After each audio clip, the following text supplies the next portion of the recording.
have a quick question, maybe.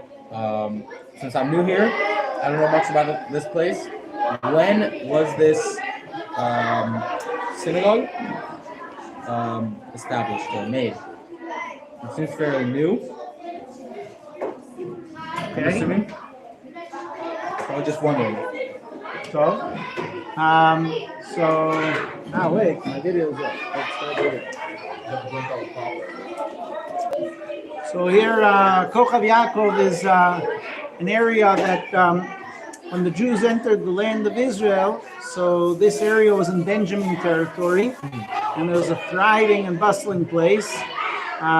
King Saul wasn't far from here, and not far from here was a major city, which could have been the capital almost of Israel. Had Jerusalem not been chosen, the other major city of was Geba. If you look in Divrei Hayamim, in Chronicles, you see that the people of importance, of prominence, they lived in a Givah, and Givah is somewhere around here. Now, about 35, 40 years ago, a little less, about 30 years ago, so there was a man named Rav Tzion Weitzman.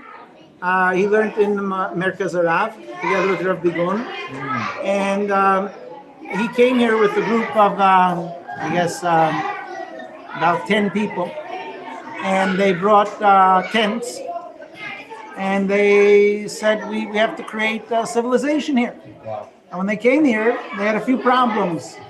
There were no crickets. There were no mosquitoes.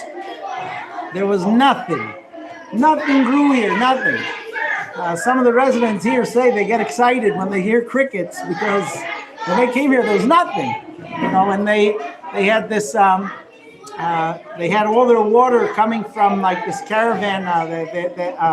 They bring this water tower with a truck. And in the winter, the water would freeze. And they were such a small group that every Shabbat morning, everyone would bring some cake and they'd have a kiddush, the whole yeshuv, right? The whole yeshuv, which was all 10, 12, 14 families. When I was in Merkaz Arav 20 some odd years ago, Rav Weitzman would come and ask us to come help make a minyan here. And then the yeshuv slowly took off. So people initially came here, lived in caravans, and then slowly they built into houses. And then and today, Baruch Hashem, you see the yeshuv. But when we came to this shul, everything you see here wasn't here.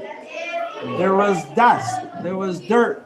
We walked in, these doors weren't here, the walls, nothing was here. The acoustic ceiling, the lights, nothing. The Arna Kodesh, the Mechitza, the pillars, all you saw was this big building, a facade, and dirt.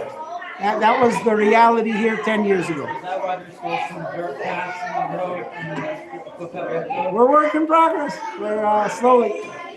Yes. Remind me your names, each one that starts. Ahihud. Yes, Ahihud. Good evening. Good evening. Do you hear me on Zoom? No one's watching. Oh, someone just joined. Michael Memni is watching. Michael, do you hear me? I don't hear you. I'm going to go step outside and see if I can hear. Good.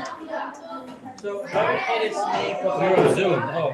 What? How did Kochav Yaakov get its name? That's a beautiful question, but Achihud was about to ask You something. can go ahead and answer his real quick. Okay, so when they built the yeshuv, they initially wanted to name it after Rabbi Yaakov Abu Chatzera, the Baba Sali. And so they named the place Abir Yaakov. And there's a beautiful law here in Israel that says that when you name a city, so if that name anywhere in Tanakh is used as God's name, you're not allowed to name your city God's name. You're not allowed to use a name that appears somewhere in Tanakh as God's name, because then, you're going to write that name on all your legal documents and they get thrown out sometimes. That's not so nice. So it's a good question. It's a good question. You have to ask them. So the government has a committee that goes over every name. And when they saw Abir Yaakov, so they sat down and they looked up in the Bible, where does Abir Yaakov appear? And it appears as God is called the strength of Jacob. So Abir Yaakov, the strength of Jacob, is a term that references Hashem. So they said, no, you got to nix that. You can't use Abir Yaakov. So the government came after we'd been around for a few years with the official name Abir Yaakov. As we registered the name, they said no, can do. So they had to switch the name. So they looked for a name that was close. So they named it Kochav Yaakov. I have a question. So how come is it that the strength of Yaakov is representative of Hashem? Is it the strength itself? Is Hashem Yaakov's strength? Yeah. Hashem, yeah. Yes, Achihud. Achihud, go ahead. Yeah. So I had an interesting conversation with some friends of mine about Sanhedrin, and it seems at this point in time in the Jewish world, there's like a clashing of minhagim. Like, you know, the Ashkenazi want to do everything their way, and the Sephardim want to do everything their way. And when Sanhedrin comes along, we discussed having a fear of if Sanhedrin was all Ashkenazi, then they will enforce and make everything Ashkenazi, and the Sephardim are not going to be happy.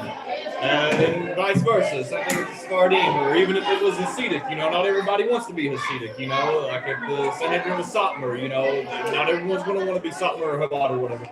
So how is the Sanhedrin going to reconcile in Paskin Halakha that is just and balance for everyone involved, where everybody's going to be happy with it and accept it? You know, because if they make a ruling that's not going to be acceptable to one group or the other, they're not going to do it, probably, or they would fight it. They would be upset about it. You know, how would they do it in such a fashion where it's going to be balanced and people would accept it and be happy?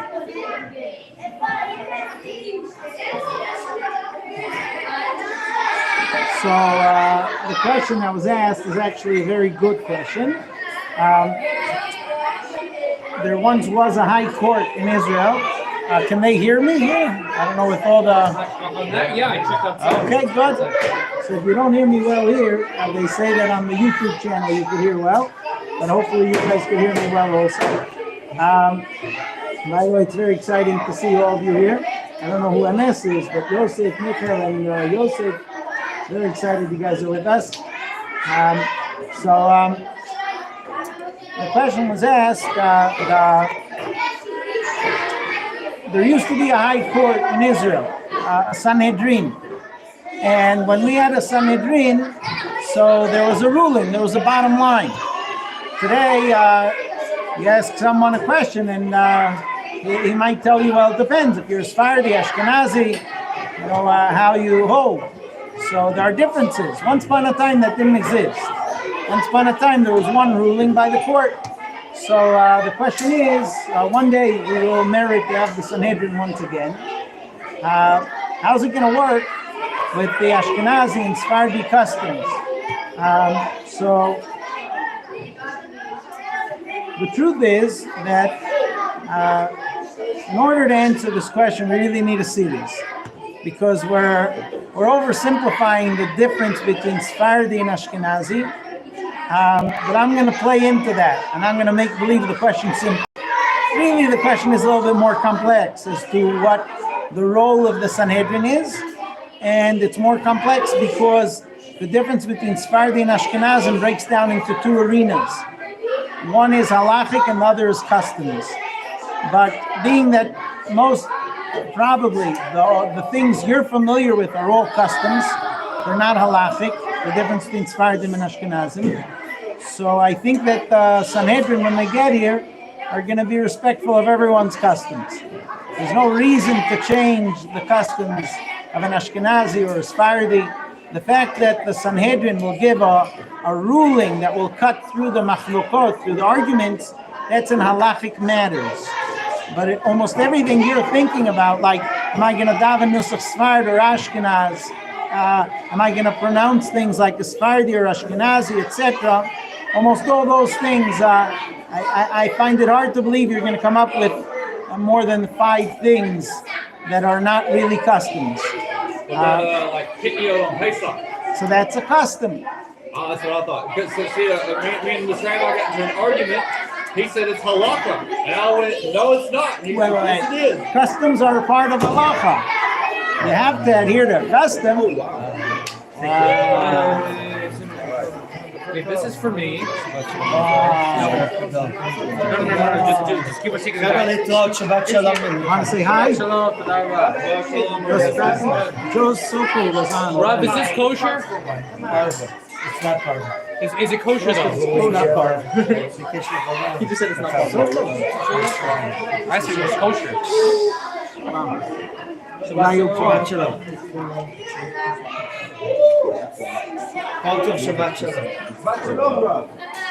Rob, did you want one or two? Shabbat shalom.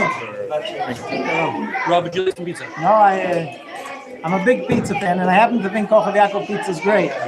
But when I eat, I can't talk. I'd rather talk. But do you want us to save you a piece for No, later? don't save me a slice. Even. No. No problem. Are there any other questions? Rob, I do have a question actually. And this is a question that was posed by a friend of mine. I was testing out some new oil the other day for lighting near Shabbos. And the question was, if I were to, you should have generally 2 candles, correct? At least. Could I use 1 cup of oil with 2 wicks inside? Are the wicks separate? Is there something keeping them separate? Yes. You know the floating wicks that you put in a cup of oil? It's 2 of those. Yeah, you could. Any other questions? Is this paprika stuff? Okay, so we will continue in just a minute. I'll be right back. Should I leave this rolling? Maybe pause it. I don't know if the viewers come on. Why don't you switch it around so they see all you guys eating pizza? Okay. And I'll be right back. Right. Yeah, this is paprika. This is ground paprika. What is this?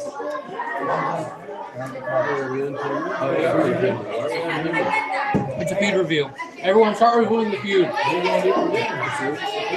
Start reviewing the feud. Not reviewing the food, but reviewing reviewing the feud. Nice and fresh. Good. Your brother's here. Hey, Natan.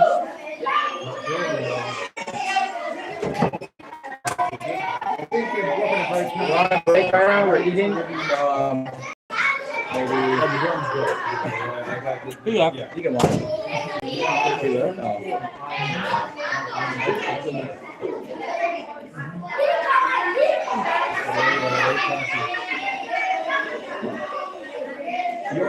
Oh, bro, I love this song. Be careful because Ezra can go wrong. My favorite song.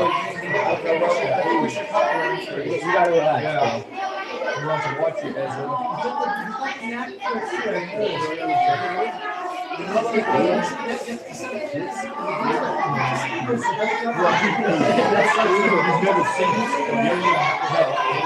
Have you seen Ezra with a bottle of grape juice? Ezra will destroy a bottle of grape juice. Anything. Yeah. Donuts? Dude, donuts are like gone. You put it in the heater, it's gone. Dude, he will hawk other people's food off of their plate. You gotta watch it. Over here has a good phone. What about an iPhone? What? I guess what that's not. Ariel!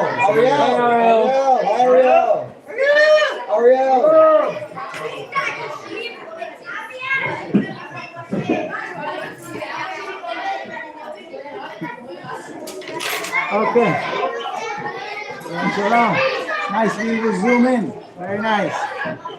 Do we have one volunteer to go and take a quick video and send me by WhatsApp of all the kids learning there? So if you take a video of all the kids learning, and then come in here, and the video should include all the guys here too, okay? Yeah, start with the kids and then come in. Rob, Natan Piskorsky says shalom. It just popped up here in the comments. Yeah, my brother Natan's watching. Okay, very nice. Maybe we'll switch it around so I can see our... Do you want to? Okay. Thank you. Okay. Do we have another question? Oh, so we'll use the selfie camera just so you have to adjust it to make sure it's centered. I can't. Rob, you have to adjust it to make sure it's centered. Is it okay? Yeah, it's perfect. Okay.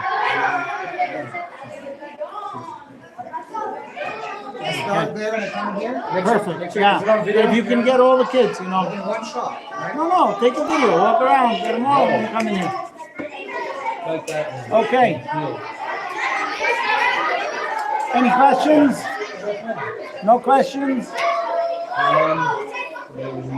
So Rob, I was reading in the Mishnah earlier today about what oils are permitted for use on Shabbos and Yom Tov.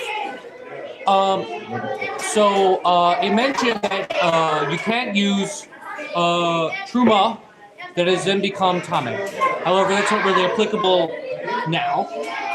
But it was talking about things like cottonseed oil and fish oil, and using cedar as wicks.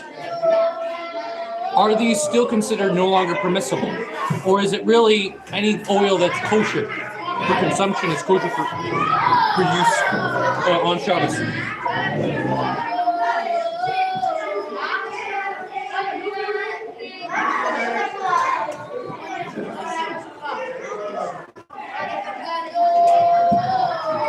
I'm going to explain the question even though I don't know the answer. I'll explain why I don't know the answer. The question that he asked is, every Friday night we read the Mishnah, Bameh Madlikin, what are you allowed to use to light? What wicks? Bameh Madlikin, and what wicks are you not allowed to use? And the Mishnah includes not only the wicks, but also the oils. Now, the Mishnah enumerates shemen kik, which according to one opinion is cottonseed oil, and all the wicks and oils that the Mishnah enumerates are wicks and oils that don't light so well.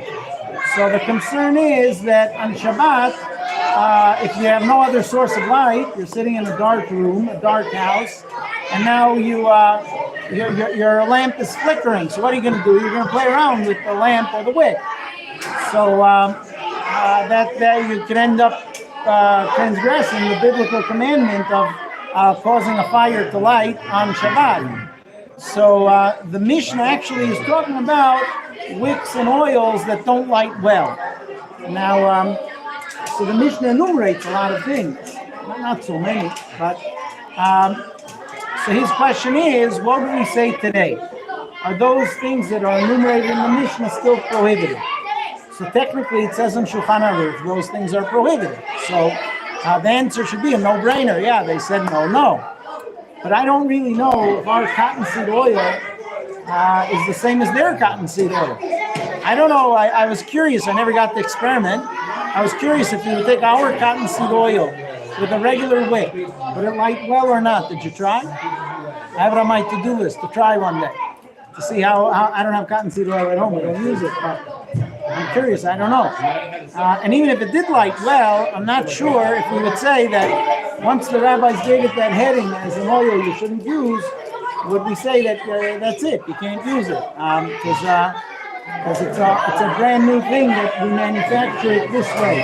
So I don't know the answer to your question. It's a good question. I don't know. He said he doesn't know, but he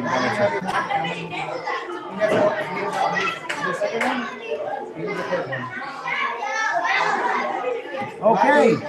Good evening, Mayor. Do we have any more questions?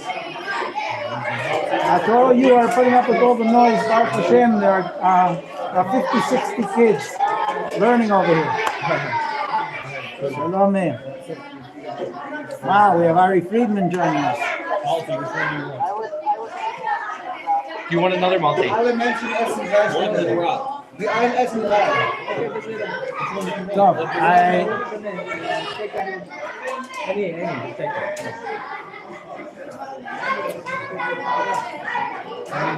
I had 3. any more questions? How many slices of pizza did you eat? I didn't have any slice. Does the Rob want a slice of pizza? I don't want a slice of pizza. Thank you. Eat that one first. Cool. That's settle down. Ezra, how many do you have? How many did Ezra have?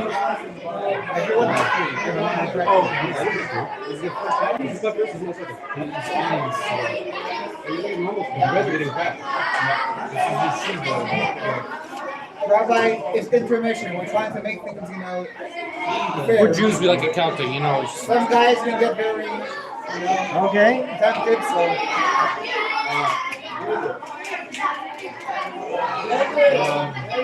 I got another one. Go ahead.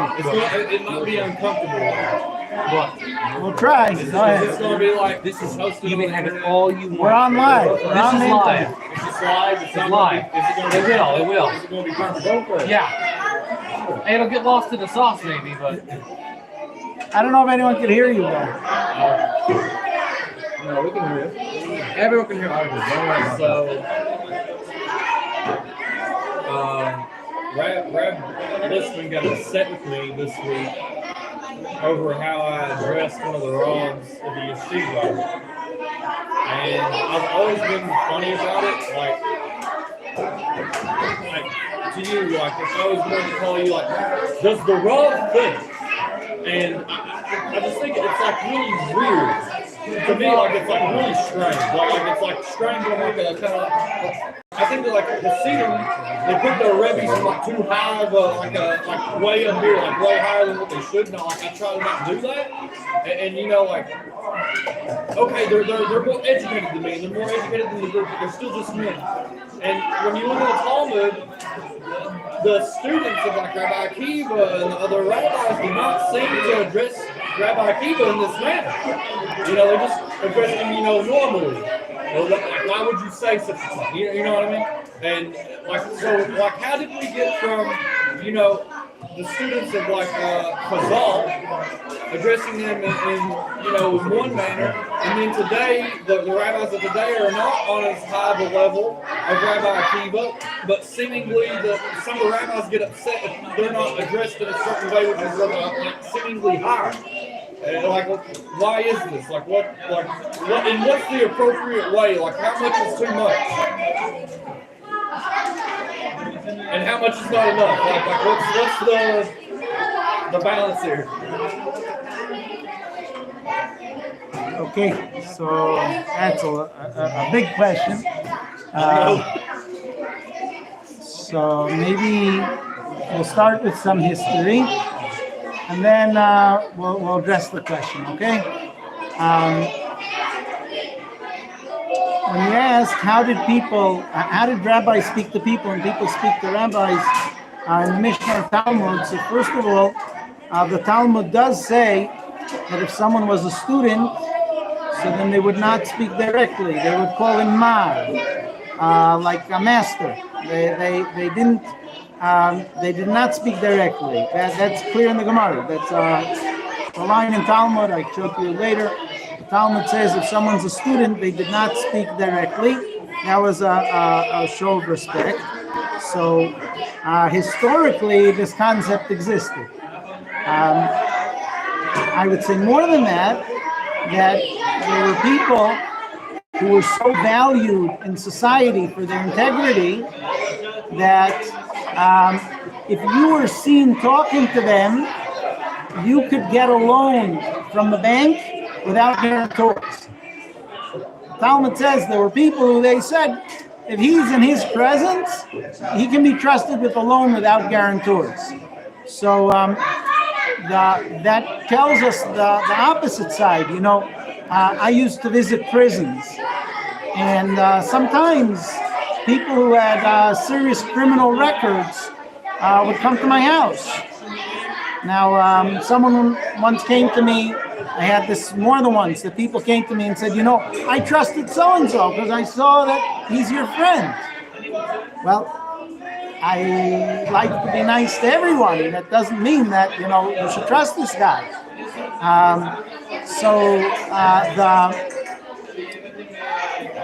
But in the days of the Talmud, it wasn't like that. Meaning, if someone was on a certain level, you're saying, how did people talk to him?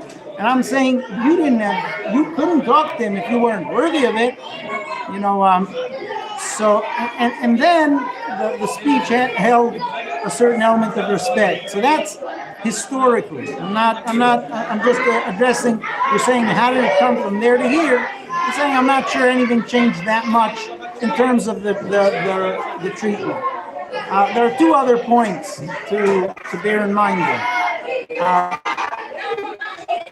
First one is that we always believe that respect or admiration is a factor of the giver, not the recipient. Meaning, let's say there's a jewel, and the jewel falls into the mud. So then people walk by and they say that's a clod of earth.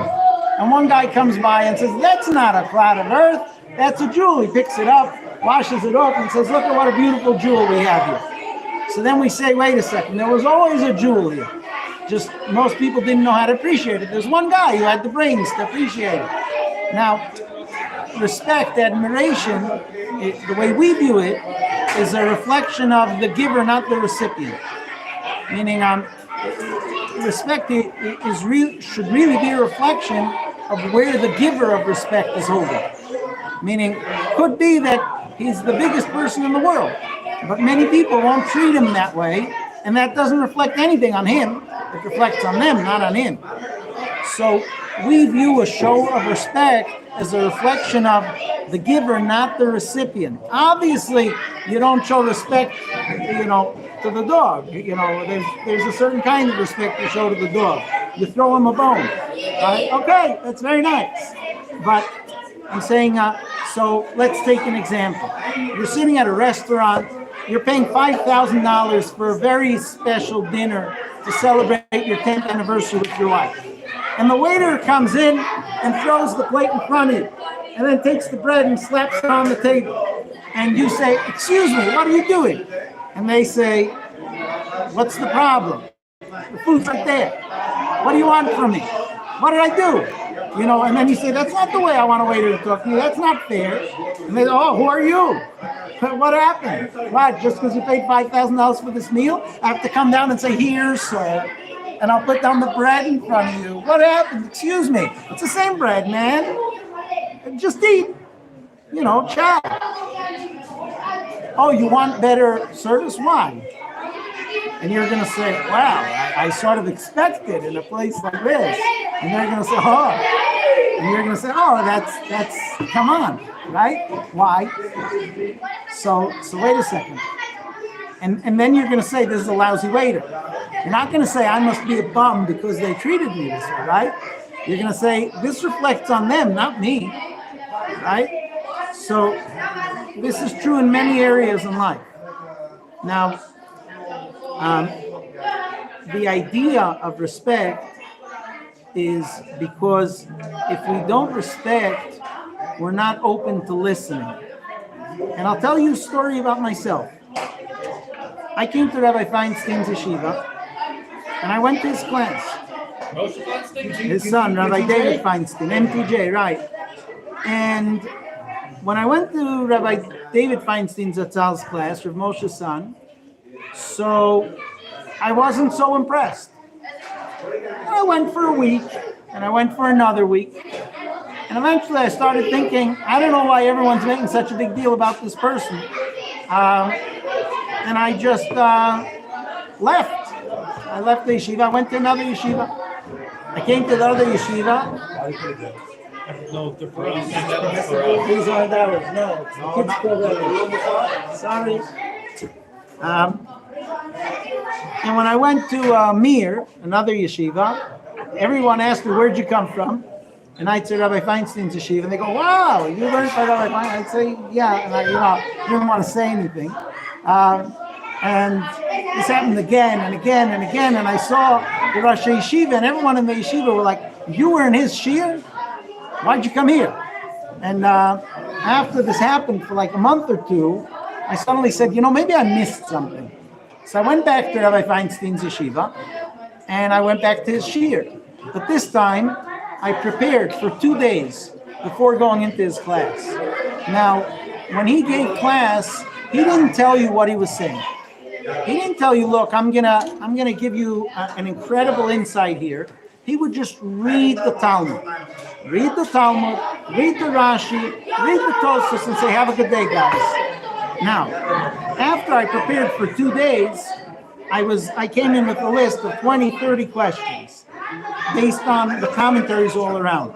And suddenly, when he read the Gemara, I saw that the way he translated this word answered that. And the way he translated that word answered that. And by the end of the class, he had answered most of the questions I had written down from all the commentaries all around without me asking a question.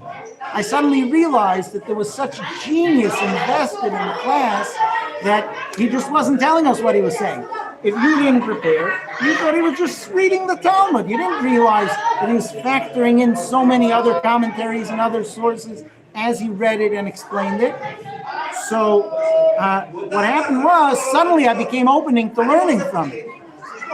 Suddenly I became open. After he passed away, one of his friends started revealing some of the secrets. And I look back and I say, I thought I appreciated him when he was alive. If only I would have known that at 5 years old, he was already tested on all of Nezikin. That at 13, he was entered a high school and he was at the top of the high school. That at 14, the college students came and asked him how to do their math problems, and he never took a class in math, and he solved them all for them. That at 25, he wrote a commentary on all of Talmud that's printed and no one knows he wrote it. That's published in the Talmud, and he had it printed without anyone knowing it's him. And I was in his class, and he didn't tell us any of this. And I look back and I say, if I would have only known then what a super genius he was, I would have gotten so much out of the class. I would have known how much more I should pay attention to every word that was coming out of his mouth. I thought I appreciated him when he was alive. And only after he passed away, and I started hearing so many elements of his life that in his modesty, he kept hidden. You know, he'd sign his letters when people from the yeshiva would ask him a shayla, they'd ask a question, so he'd write back the answer, and he'd sign the letter, one of the guys. That's how he signed the letter, not rabbi, not nothing, one of the guys. You know, he called my parents' house, so one of my siblings answers the phone and says, you know, who's there? And he says, David Feinstein. So, not rabbi, not nothing, right? David Feinstein. So, I get a half hour later, one of my siblings says to me, you know, this guy David was calling for you. I said, really? David who? Well, David Feinstein. What? Okay. You know, so the idea of respect is that it opens us to being able to learn from someone, meaning it's a tool that helps us. I like to tell the story as though it really happened. That, you know, up until Corona, I was teaching at Machon Meir, right, almost 20 years. So I tell the following story, that I walk into class one day, and I tell the guys, look, there's a new guy coming to class today. He happens to be Bill Gates' partner. He's a super genius in computers and in mathematics, and he just discovered that he's Jewish, and he's flying in. You know, he flew in this morning. He's going to come to class, checking out Machon Meir. Try to be nice to him. Okay. 10 minutes later, the door opens up. A guy walks in. His hair is all over. It looks like he hasn't showered in months. He's wearing sandals and torn jeans, and he smells like he hasn't showered in a few weeks too. And one guy goes to the other, that must be the smell of genius. You know, when you're busy making your billions, you don't have time to shower. The guy sits down, you know, what's for lunch, right? What's going on? And people start sitting next to him. You know, you'd expect everyone to move away. Everyone starts sitting close to him, right? Everyone wants to rub shoulders with this guy. Who is he? What's going on? And people are nice to him. Where are you from? And one guy goes to the other guy, you heard in Silicon Valley they wear sandals? Another guy goes, no, in Silicon Valley they do whatever they want because you don't have to care what anyone else says. And like everyone's enthralled with this guy, right? And I'm giving class. 20 minutes later, the door opens up, And a guy walks in with a suit and, you know, he looks the part. And suddenly everyone realizes, who is this guy? And they all like shift away suddenly. Now, you understand the story never happened, but you can understand it could happen. So our vantage point, when you ask, why is it important to respect the rabbi? It's in your interest. When you look at someone and you say, hey, I have what to gain from this person, you open yourself up to learning. When the Mishnah says, that a person should approach the words of the teacher with thirst, the Mishnah was telling you a tool that will allow you to grow. You're not giving him, you're giving yourself. At the end of the day, the way we approach it, I'm telling you, I look back at the years I learned by Rabbi Feinstein and I kick myself. I say, if only I would have had more appreciation for the giant he was, I would have gotten more out of it. So I think that it could be that in a certain conversation, one of your teachers said to you, you know, you should be more respectful. And it could be that you're feeling like, hey, if I feel like I owe you respect, I'll give it to you. I felt like I don't feel like I was being disrespectful to him. That was like the thing, because he said that I should address him as the Raw. And I'm like, I said, do you think? And if I'm talking to you like that, it's like a personal thing, like you. If I say like the Raw, well, then it's like the car. You know, it's like a thing. Then that takes away the person out of that. You see what I'm saying? And that's kind of like how I look at it. It's like I find it strange, you know, because there's certain, you know, groups that hold the rabbis in such high esteem, the Rebbe or whatever, and I'm like, I try to like knock it down, not to get on a personal level with the rabbi. And it was took the wrong way. Maybe I was out of bounds for saying it the way that I did, but it came out the way that it did. It is what it is, and I didn't mean to disrespect the man if I did. But I'll also tell you that one of the things that happens is that there are sensitivities that a person won't get without someone telling him. And so when I first came to the Machon, I was also bothered by comments like this that certain teachers made at the Machon. And I felt like, you're dealing with adults, why are you telling them what to do? And over time, I realized that when you don't tell a person, then they're going to go their whole life and they're never going to know certain sensitivities. You're not doing them a favor. You know, people came to my house with an umbrella on Shabbos. So I didn't say anything. My tradition is you don't tell a person they're doing something wrong. So people would come to my house and do all kinds of things that are forbidden on Shabbos. They'd make their tea, squeeze out the tea bag. They'd show up with an umbrella. Had a guy show up with his cell phone. All kinds of, I don't say a word, nothing. You know, reached the point where, you know, my kids would ask me, Abba, why don't you have chains and earrings, right? They were used to it. And saying our Shabbos table had everyone. Now, I'm saying there's an advantage to that. But you also have to remember that there's a service that someone does for you. I have a friend who's about 30, 40 years older than me. And he was Choser B'Tshuva. He grew up in a home that was non-observant. And he said to me once, you know, it's so sad that people don't tell me what I'm doing wrong. Because I'm already a grandfather and I'm repeating my mistakes and I just don't know. No one ever tells me. So that's when I started appreciating that certain teachers at the Machon, when they say things, again, I come from a school that doesn't do that. And I'm not sure that in the context of Machon Meir, it's really fair to the guys. Meaning, how are you ever going to know? You know, there were guys who used to come to our house and try to schmooze with my wife. So I never said anything because I feel like a person grows up in a culture where men and women are together all the time. So they don't mean any harm. They don't understand that there's a certain modesty in discourse also at a Shabbos table. They mean to be polite.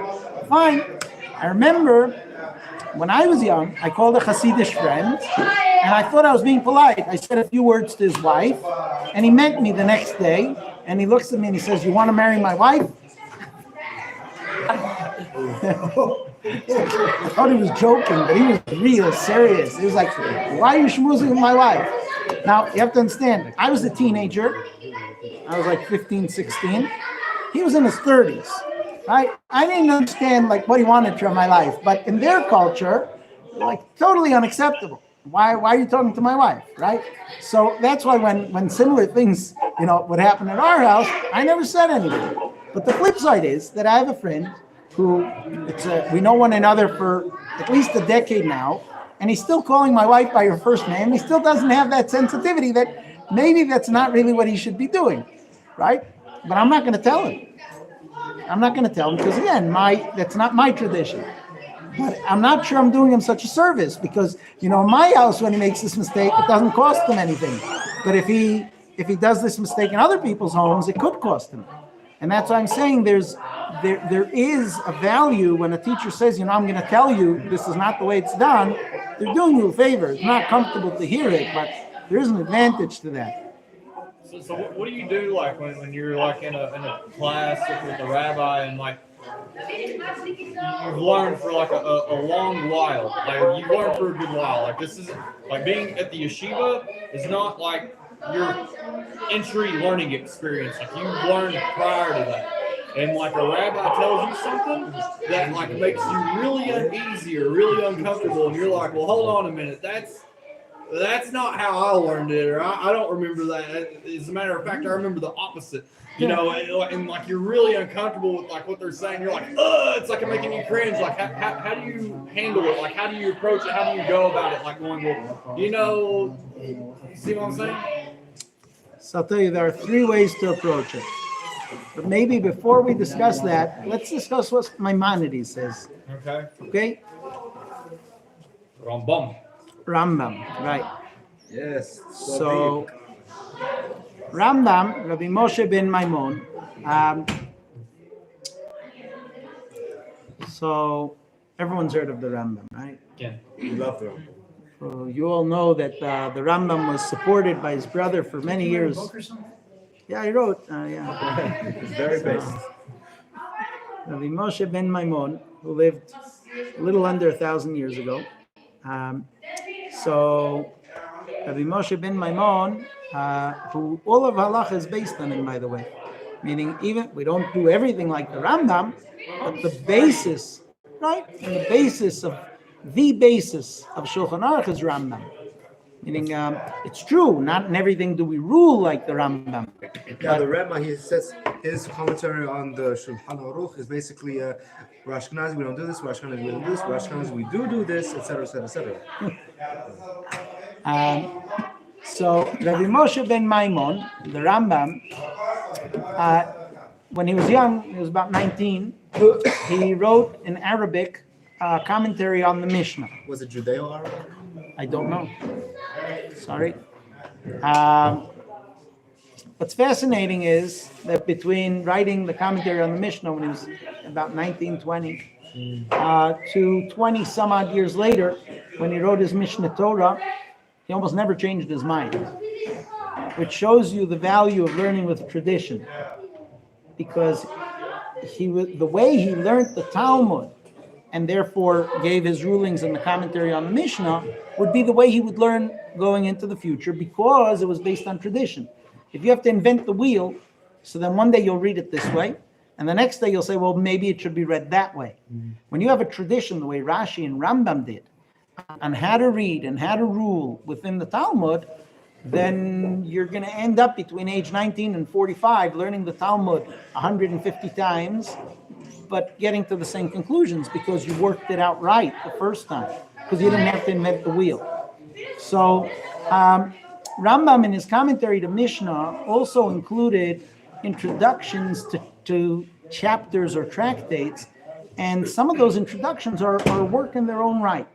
So for example, the Rambam's introduction to Pirkei Avot, the tractate that deals with how to become a better person, is a whole book on philosophy about where do we have free will, how is the human psyche composed, what range do you have within your, is predetermination correct, or are we just predisposed?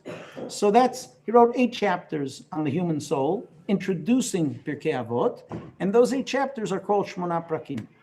We have a chapter in Tractate Sanhedrin that discusses how every Jew has a right to the world to come, except those who don't, like those who deny the world to come, and those who mock the rabbis, and they have a whole listing in that tractate. Now that chapter in Tractate Sanhedrin begins, Kol Yisrael yesh lahem chelek la'olam haba. Every Israelite has a portion in the world to come. No, that's before Pirkei Avot. In Pirkei Avot, we quote that Mishnah, right? So Pirkei Avot, we have a custom to quote that Mishnah before we start learning Pirkei Avot. Very good. Begin with that, right? We begin every chapter, every session of learning Pirkei Avot, we begin with that. So that chapter in Tractate Sanhedrin is called Perek Chelek because it begins with that.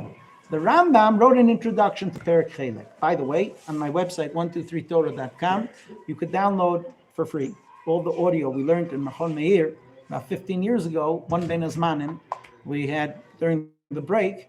The guys wanted to learn that, so every morning we'd come, get together, eat breakfast, and learn the Rambam and commentary on Mishnah, the intro to Chelek. In that intro, he discusses what is Olam Haba, what is Gan Eden, and one of the things he discusses is how do we view areas where our sages say things that seem outrageous. You read a line in Talmud and you say, I don't see why that makes any sense. So the Talmud says there's this angel called Satan. And he's very smart. He tricks us all the time, right? Yetzer hara, right? So our evil inclination. And then the Talmud says, but you should know, when you blow shofar on Rosh Hashanah, you trick him. He thinks Mashiach's coming. I don't get it. He's so smart. He's smarter than me. So how come I can trick him every year all over again by blowing shofar? Explain to me how that works. So the answer is, if you're in first grade, if you're a child, yeah, it works. And if you're an adult, then you look at it and you say, I don't understand what I'm saying here. These are nice words. They're childish. No, they're not childish, but I can only understand it if I'm childish. So I don't understand what's going on here. So the answer is, you don't understand. So the Rambam says there are three approaches to this. He says you have one type of person who wants to be very devout, and he says the rabbi said so, that's the way it is, don't argue, end of story. You think it doesn't make sense, you don't make sense, goodbye. The rabbi said it, end of story. Rambam says, the verse says, the Torah is supposed to make you look smart, and this is not going to make you look smart. It says when the non-Jews look at the Torah, they say, "Rak am chacham v'navon hagoy gadol hazeh." This nation, boy, there's nothing but wisdom and understanding in this nation. And Rambam says, people who behave like that, you have to say, there's nothing but stupidity to this nation. That's Rambam's harsh line. And he says, if you're trying to honor the rabbis by saying something doesn't make sense, it must make sense anyways, that's not honoring them. So that's Rambam's first. He says, that's wrong. He has good intentions, but that's wrong. He says, then you have another type of person. He doesn't know to appreciate that the sages were actually very intelligent people. So he looks at it and says, they're wrong. They don't know what they're talking about. He says, that's also wrong. He says, you're missing the point. Then you have a third person, and that's the way a person's supposed to be. He looks at it and he says, honestly, this doesn't make any sense to me. Honestly, I don't understand why this should be right. But I have a lot of respect for the people who said it. I know they're smart people. So I must be missing something. I don't know why it would be right. I can't tell you it makes sense to me, because honestly it doesn't.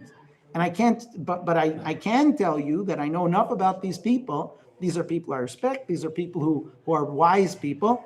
And I have no idea why this would make sense. That's the honest approach, says the Rambam. Learn enough and you'll have a lot of respect for the rabbis. But that shouldn't bring you to a point of intellectual dishonesty. If what you're reading doesn't make sense to you, to say, look, they're smart people and I don't understand, this doesn't make sense to me. That's a legitimate thing to say.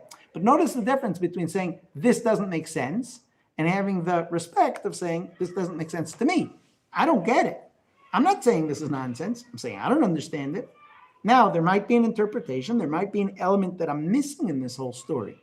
Could be. It could be that the way I'm reading it is wrong. Could be a lot of things. But the approach that says, hey, I know the one who said it. I have respect for him. I don't understand it. Now, you're asking, okay, practically, I'm sitting in a class and someone says something and it seems wrong to me. Now, what am I supposed to do? So you have three choices. The wise choice to my mind is wait. Wait. There was a big rabbi in the days of the Rambam called Rav Shlomo Ibn Gviro. And he wrote a beautiful book called Pearls of Wisdom. Chosen Pearls. That's what it's called. Yes, how'd you know? I've done a bit of it. It's a genius order. It is. So one of the things he writes over there is the order of wisdom is silence. First, be quiet. Says, right. Says you're not going to learn anything if you're busy talking. So he says the first element of now he says it in short words. I'm adding a lot of interpretation. He says it like succinctly. He says wisdom is broken down into number 1, silence. Number 2, listening. Right? He has five steps to wisdom. So I would recommend if you're hearing something and it makes no sense to you, why don't you wait a minute? Maybe in a minute the person's gonna rectify it. And even if they're not gonna rectify it, if you're reacting because, hey, that makes no sense, you might be legitimate in feeling that way, but you're not necessarily going to get anywhere by reacting. So you work out your thoughts. Stop and ask yourself, wait a second, why doesn't this make sense to me? Okay, I know why it doesn't make sense to me. Why is he saying this? I have no idea why he's saying this. Wait. Now, write down what your problem with it is. And then, when you're calm, then it's a good idea to come back and say, Rabbi, you said this. Here are my questions on what you said.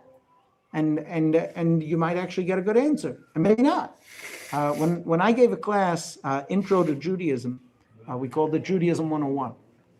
So one of the first things I said was, there are many ways to climb up the mountain. There isn't only one path up the mountain.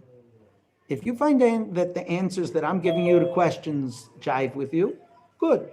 And if they don't, you're invited to go to so many other rabbis. There are a lot of other classes to go to. I'm not saying the truth is only here. This is my humble understanding. This is my tradition. Fine. There are many approaches. Ramchal isn't Rambam, and Rambam isn't Kuzari, and etc.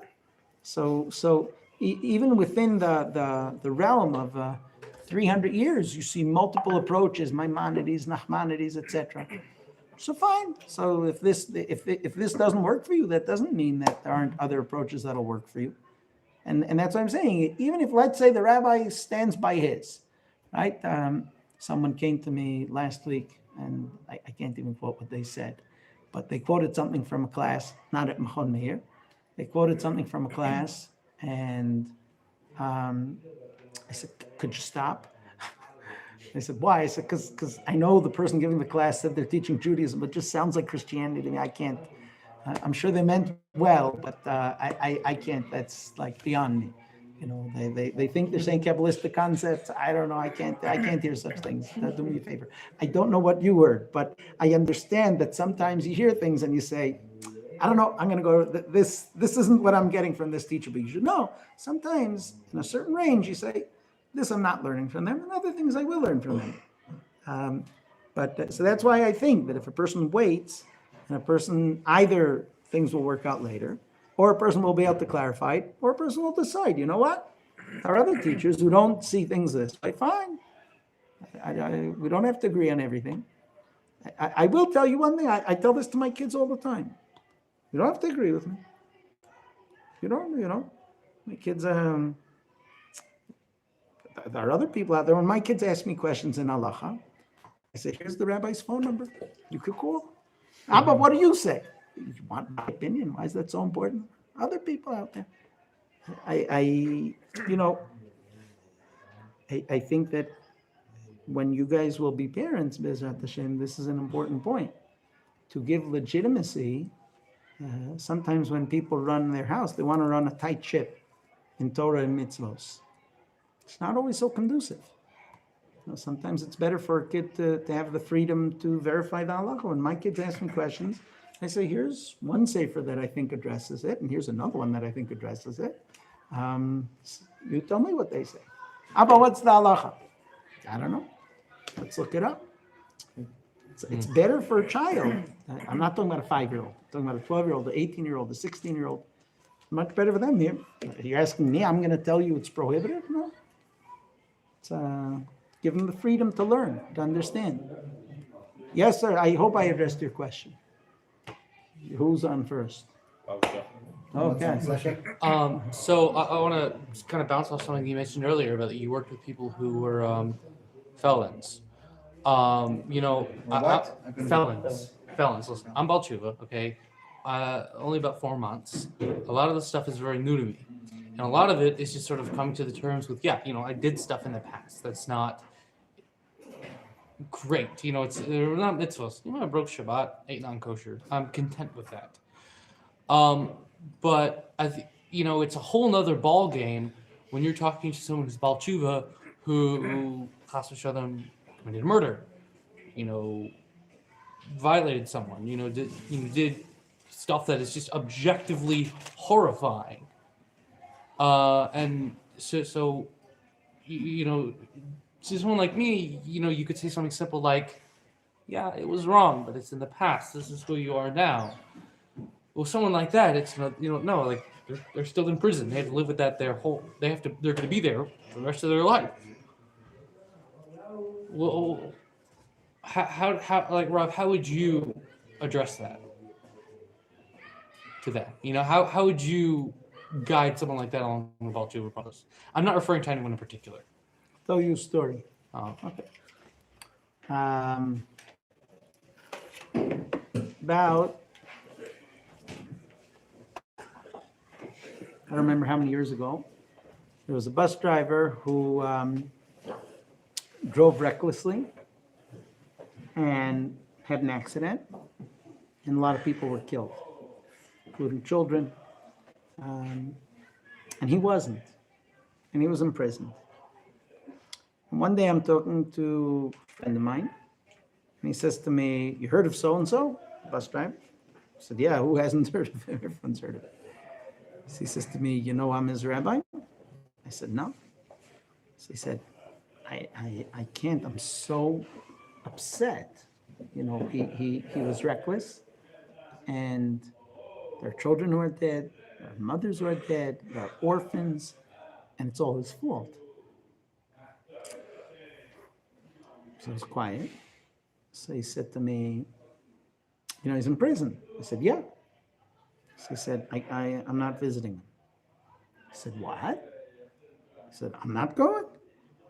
The guy was reckless with other people's lives, and now people's lives are ruined because of him. I said, "Yeah, and he's probably miserable in a prison cell, regretting it more than you or I could ever imagine, and wondering how he's ever going to face himself for life. And the one person who could actually give him chizuk and help him build a productive life after this is saying, I'm not talking to him." I was going to leave the conversation initially because I thought we were just schmoozing and I had other things to do. I was like facing this way, and he was telling me this as I was trying to get back to Beis Medrash. And I remember vividly when he told me that line, I turned around, and now I was focused. Now I was in this conversation. And I said to him, "Hold on. We're not ending this conversation until you promise me that you're visiting him in prison this week." "What does that mean, you're not going to visit him?" So he did something terrible. So say he's not allowed to do tshuva? So now his Rav is going to turn on him? What does that mean? You're God's messenger? He did something wrong. What are you doing here? What's it your business to punish him? He's paying more of a price than any of us can. And why should we administer? Society is punishing him. The guy, what does his family feel like? What does his wife feel like? How are his children managing when he's in jail for probably the rest of his life? So now you have to punish him? You're not going to be there for him? You're not going to help him work it out? He has to work it out. He's alive. He still has a mission in this world. That's what he's here for. So on the one hand, sometimes liberalism takes this concept very far. Meaning they say that because, don't put him in jail and it's not his fault. I didn't say it's not his fault. There's a difference between saying the guy's at fault, but we still have to help him build whatever life he can. If it's in prison, if it's not in prison. Meaning there's a fine line here. I'm not saying society doesn't have to punish. I'm not saying that the guy's right. I'm not saying that there doesn't have to be a reaction and a price to pay. All that's true. But does that mean that now you turn on the guy? I had an interesting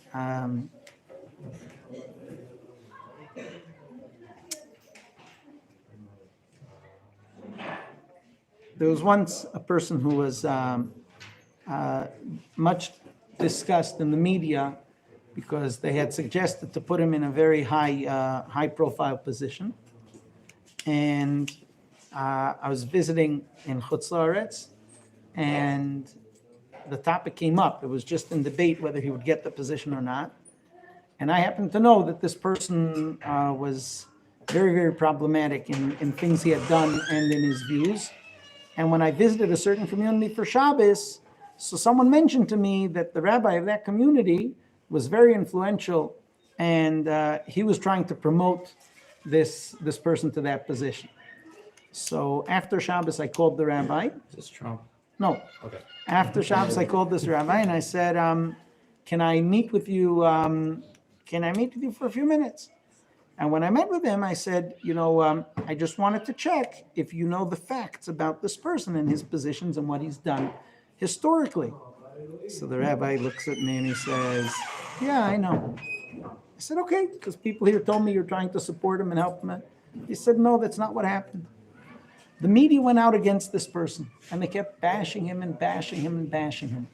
And I wrote him a private letter as a rabbi of a community, and I said, look, you're going through hard times, and I just want to encourage you, because in life, even though people are coming out against you, things pass. And I just felt that someone has to help this poor guy out, because everyone was bashing him. I'm not saying what they're saying wasn't legitimate, but even if it's legitimate, he's still in a tough spot. So all I did was write him a personal letter of encouragement. And then the guy went and publicized my letter to everyone. I gave him an endorsement. So he said, now, the first part of the story was an eye-opener to me, because it showed me how this person is sitting on the other end of the world, and he hears about a Jew who's suffering, and he doesn't agree with that Jew. But he says, you know what? I can help him, and I should help him. So he goes out of his way and writes him a letter to try and help him out. You guys heard of Natan Sharansky, right? Yes. Okay. You guys heard of Rav Shirky? Yes. Okay. Do you know? Shirky on Elena, on Shoshana. Right. Do you know? My cousin Ellie was that, his campaign manager. Oh. Sharansky's. So when Natan Sharansky was about to be imprisoned, so Rav Sharkey was a young man. This story goes back 30, 40, 50 years ago. I don't know how many years ago. And from Israel, Rav Sharkey got on the phone and called Russia and called Natan Sharansky. Now, Natan Sharansky didn't know if people outside Russia cared for him, who was behind him, and what was going on. And it was the final Shabbat that Natan Sharansky had home before they put him in jail. And Rav Sharkey, as a young rabbi in his 20s, called up Natan Sharansky and said, I want you to know that we are preparing mass rallies behind you. All of Israel is with you, and the Russians are going to try to convince you you're all alone. But you should know you're not alone. Here in Israel and in the United States, we are all with you. And I am representing tens and tens, if not hundreds of thousands of Jews who know your name, who are praying for you, who are going to be with you as you have to endure whatever is waiting for you. What did Rav Sharkey, he was in prison in Russia? Rav Sharkey was a young rabbi in Jerusalem. He was in his 20s. But he had the guts to actually call up Sharansky. Sharansky reported afterwards that it was within 2 days. I think Rav Sharkey called him on a Friday, and by Sunday he was in prison. And what happened in prison is the Russians started telling him, you should know you're all alone, no one cares. You're going to rot in this jail cell. And in his mind, he kept replaying, Rav Sharkey told me I'm not alone. And he said that held him out all the time, that they kept trying to torture him and break him. And the lines that he heard, you're not alone, we're going to protest, you're going to get out, we're all waiting for you here, you're still going to make it to Israel. And you should know you're not alone, tens of thousands of Jews know your name, and we're all praying and we're all with you. He reported afterwards that that's what held him. That's why the Russians couldn't break him. The Russians took him far away. They put him in a jail cell where there was nothing all around. They said, you should know the world thinks you're dead. Everything's over. They played all kinds of psychological tricks on him. And the only thing that kept replaying in his mind was the promise that he said to him, you should know we're going to fight. We're going to fight for you. You're not alone. So why am I telling you this? Because you're asking a question. Sometimes a person did something wrong. And I got news for you. We all do things that are wrong. And this is what I told my friend, the rabbi of the bus driver. I said to him, let's be honest. How many times did we do things that were stupid mistakes, that were reckless, and we're very lucky it didn't end up tragic? It's easy to point the finger and say, look at what he did. Yeah, it's wrong. But you know what? The guy had 50, 60 lives in his hands every day, most of his waking hours. I'm not coming to say what he did was right. I'm just saying in our own lives, there are things that we've done that are reckless. And it doesn't mean it's right. Obviously, we have to be careful. We have to be responsible. I'm not going to say it's right. I'm just going to say, I'm not sure it's our job to judge a person at this stage, or maybe it's more our job to find ways, just like, writing a letter to be supportive to this person. Again, in no way am I saying to condone what's wrong.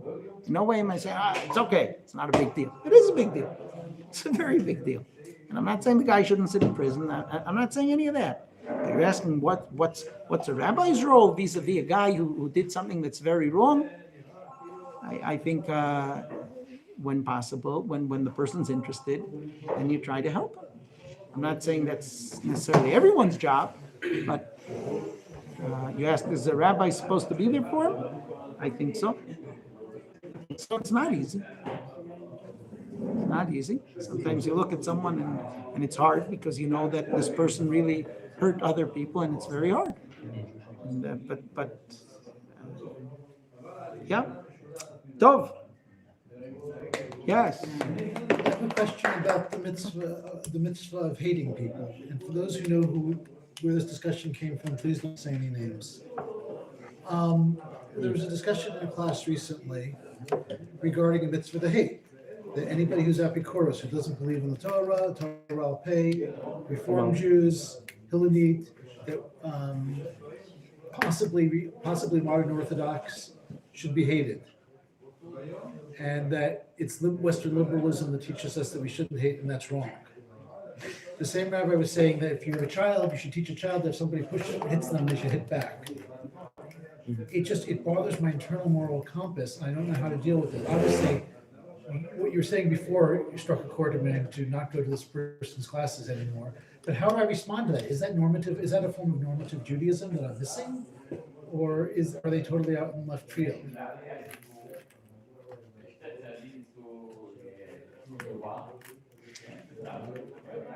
If anyone's going to leave in the middle of the answer, so let them leave before I start. This is one of those answers. Well, this is one of those answers where it's not fair to walk away half-baked. It's just not fair. Question once more. His question was, he was at a class where someone said that you should hate a lot of different types of Jews, and that strikes a very bad chord with him. That's in a nutshell. I don't know who said that. That was on purpose. That's Good. why I don't want to anybody know. who knows I don't want to know. I don't want to.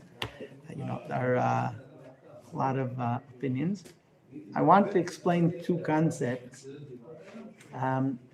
and that's why I don't want people to walk away with only one, because both are important and they're both important in conjunction.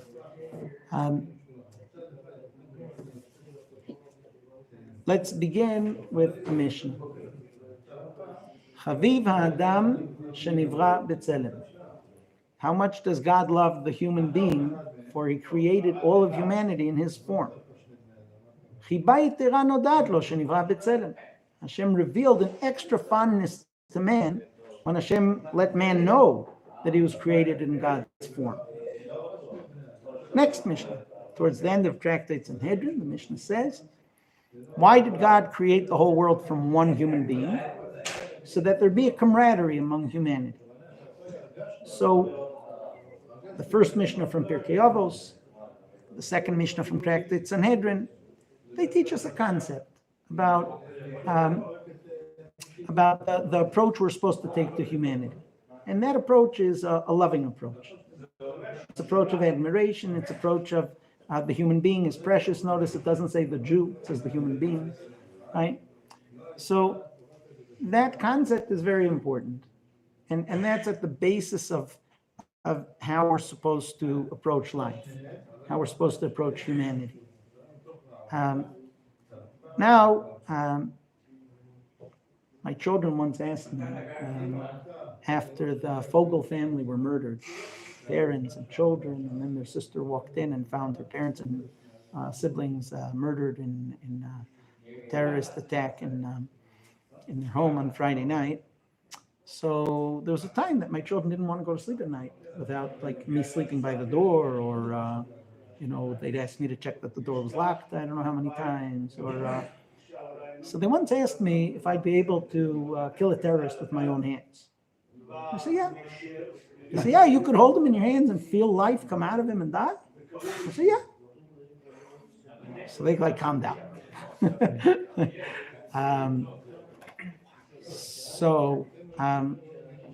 Now, I'm not talking educationally. I'm saying on principle. If someone's coming to kill you, are you supposed to kill them? Yeah.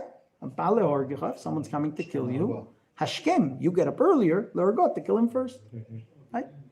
It's a Gemara. Gemara even says you don't need a verse for that. That's logic. That's supposed to make sense to you. Okay. Now I'll tell you two stories. Okay. Story number one. You get up in the morning. You live in a high-rise complex. You look out your window, and you see in the apartment across the hall, the guy who davened next to you in shul. Well, he was away for a few weeks, and he came back, and he brought this Buddha, and you see him spread out a carpet, and then start bowing and praying to the Buddha. And interesting. Okay, fine. You think he's joking? You think it's and you see no, the guy is bowing and praying to the Buddha. Okay, fine. What do you do? Question, anyone? What do you do? I would approach him and say it's wrong. Pull out all the halachic answers to his wrong. Okay. Yeah. Do you approach? I'm asking for real, not theoretical. I'm asking for real. Okay, let's not. I'm not talking principles. Close your blinds. I'm talking about real Close life. your blinds. What do you do? Organize a demonstration before a store. I'm asking for real. Ask yourself the real question. Is he Jewish? He's Jewish? He's Jewish. He downs next to you in shul. All right. I'm asking you a real question. Don't play games. I'm saying Go for out and ask real. why he's doing it. Or what are you doing? You take a picture and you show us Rav. No, you do what you did, what the rabbi did. You go to the rabbi and mention that you know that this man has been engaging in certain activities. And you might want to be informed about this. Okay, you guys gave interesting answers. I want to go to story number 2. Okay? Let's go to story number 2. You wake up in the morning. You look out your window. You're in the same high-rise complex. You look the next window over, and you see your neighbor, Jack. Jack seems like such a friendly guy. He's always jovial. He's happy. He's nice. And you see him. He's getting upset at his son. And he tells his son, "I've had it." And you hear him yelling. And he pulls out a rope. And he ties his hand to one bed. And he ties the other hand to the other post of the bed. And he ties his leg to one post and the other leg. And then he takes out a whip. And he starts smacking him across the face. What do you do? Youth protection. I ask him, what do you do? You call youth protection. Stop him. You call What do you youth do? protection services. I'm asking for real. What do you do? You intervene. I'll tell you a secret. As a rabbi, we get phone calls like this. I think so-and-so is abusing his child. I'm asking you now, what do you do? Try to put yourself in those shoes for a minute. Okay? Just realize that every second you wait, the kid might be getting another beating. What do you do? This happens. Sometimes I'm walking out on the street, I see, the area of Jerusalem where I live, where we live, there's yeshivas sprinkled around, so there's a lot of young guys. Sometimes I see people fighting in public. You have to, it's not super common, but sometimes you have to make the determination. Are they friends that are just had a little bit much and they're horsing around, or I'm are saying they it's actually obvious. fighting? I'm saying it's obvious. Let's up the notch. It's not a 10-year-old kid. It's a 3-year-old kid. It's not a 3-year-old kid. It's a 1-year-old baby. Now what do you do? Start recording it. Yeah, you For record it? documentation. You wouldn't pull go out in your and gun and stop shoot him in him. the leg? You go in and you start yelling. Okay, if we be realistically looking at this, I I'm think many of talking us real. would just cowered away and say nothing because Really? they're afraid it might impact them. But I think that there exist certain government bodies for a reason. You'd be that are calling meant- government bodies and wait another 3 hours till someone That's not calls the you way it back? works. No. Oh, really? Let me tell you how it works. Not in Canada, at least. It takes about 3 days, and you're lucky if anyone listens to you. Call the police. How about that? Yeah. I'm saying you're going to wait till the police car comes while the child gets in. Then, at that point, you go bang on his door. Go across the street and beat the hell out of his father. Oh, yeah, that's Yerchliah, finally. That's what I think most people would do. You'd start yelling from your window, you better stop. I'm coming over to beat you up and I'm going to report you. You'd be yelling out your window as much as you can. I see you and I'm going to report you. And then you're going to run over there and bang on his door. And you tell him, go get help, man. You're not doing this to your kid again. Ever again, right? Now, wait a second. Let's compare the two stories. You understand that when the guy is doing something that's Yehard Val Yavar, Avraham Avinu was ready to burn at the stake and not bow down to an idol. And you know what? Every morning when we say V'ahavta es Hashem Elokecha b'chol levavcha u'b'chol nafshecha, we're supposed to think for a minute, if I had to, I'm ready to do it. And yet when I see my neighbor bowing to the Buddha, it's like, let me see when I could catch his rabbi. Maybe I'll catch him for a conversation. What he's doing is severe. What he's doing is Yehard Val Yavar. And if you want to just pacify your own mind for a minute, all those people who burnt their kids alive, that's how they started. The people who burnt their kids to Molech, it started by bowing down to Molech. It started by kissing Molech. When the Torah says, there's a way of life, and it's the only right way of life, and if someone else is going to bow to an idol, so that severity somehow doesn't bother us so much. We all have these nice liberalistic approaches. He's wrong. We'll find a way to tell him. We'll find someone who can talk to him. Very nice. Well, for me, I was getting the benefit of the doubt. Maybe I'm misunderstanding what I'm seeing. Okay. Ask yourself, does it irk you? How much does it move you? So you say on principle it's wrong. Rabbi, when I see someone hitting their child, I don't think I misunderstand what I'm seeing. Okay. There's a difference between hitting the kid and like busting his butt. Yeah. Like if the kid got caught stealing a Snickers bar from the store, he's going to get whipped with the belt. Let's not dissect the example. I'm trying to show where our sensitivities lie. The example isn't the point. The point is that when we sometimes speak about the principles of where our values should lie, we have to recognize that there's a dulling of sensitivities today. And the fact that we're ready to react when someone does something severe that's been Adam L'Chavero, that's admirable, that's the way it should be. But the fact that when someone is ready to trample and obliterate Jewish values, and we're okay with that. We're like, we'll find a way to be nice to him. That's weakness by us. So I'm not saying you should hate anyone. I'm just saying when we start addressing the question of how I'm supposed to view certain things, we have to begin by understanding two things. Number one, I'm supposed to love everyone. Hashem loves everyone. Hashem created the human being in a special form. He's important. But number two, I'm also supposed to be at a place where it matters to me. Where it matters to me if someone else is trampling on Judaism. And it matters to me, it's not just because he's hitting his kid, it's because I understand that Judaism matters. I don't have to be so pluralistic that it's okay, you want to drive on Shabbos, that's fine. You want to, and it doesn't end there. I didn't say you should hate anyone yet. We're going to get there. I just gave 3 examples. A terrorist is threatening your life. You're supposed to kill him before he kills you. How should you look at all of humanity? They're all precious. But just like you understand that a person who is violent and harmful to other people, there's a problem there, you have to also understand that people who are violent and harmful to the Torah, there's also a problem there.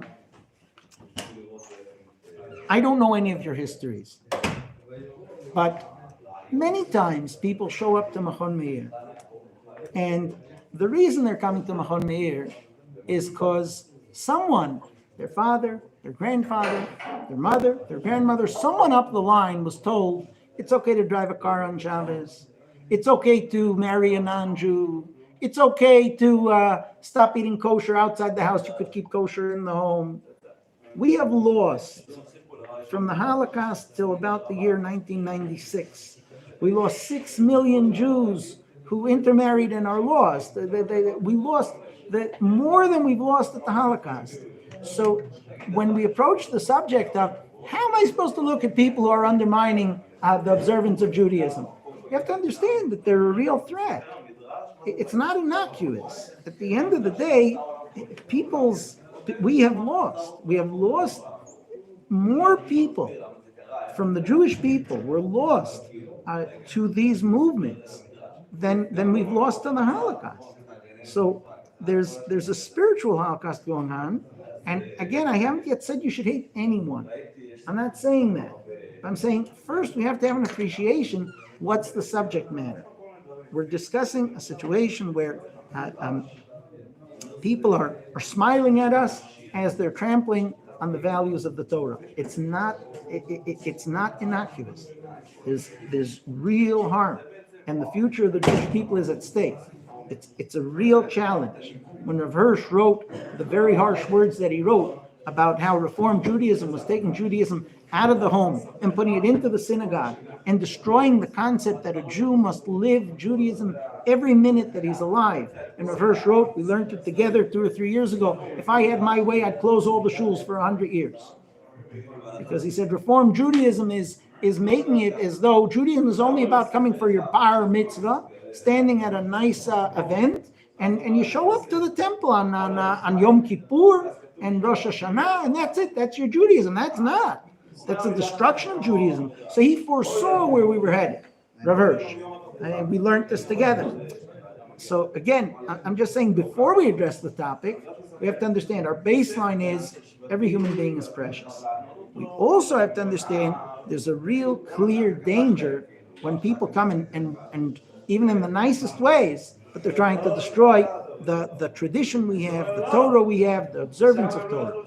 Now we can start discussing, now that we understand those two sides, now what do I do with reality?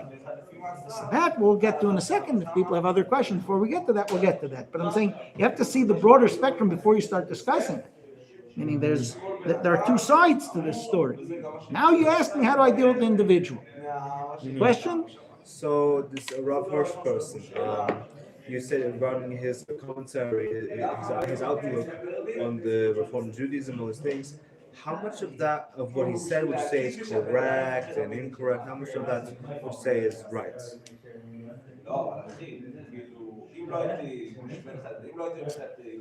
That's a separate question that deserves a separate answer. Okay. Well, I don't know if we'll get to it tonight. We'll see. Reform Judaism is at least assimilation, no? Okay. I don't disagree, but I think he agreed too. Yeah. This is going off of his, because this is kind of like the topic at the moment, right? So I didn't address his question yet. Saying the answer to your question really lies in a Gemara in Tractate Brachos. The Gemara tells us about the Gemara tells us that there was a great lady. She was the daughter of Rabbi Hanina ben Tradion. Her name was Bruria. Rabbi Hanina ben Tradion was one of the 10 martyrs. So he was murdered cruelly by the Romans. And his daughter was married to one of the greatest sages, Rabbi Meir. Rabbi Meir was one of the great disciples of Rabbi Akiva. Okay, so we're holding about 100 years after the destruction of the Beis HaMikdash.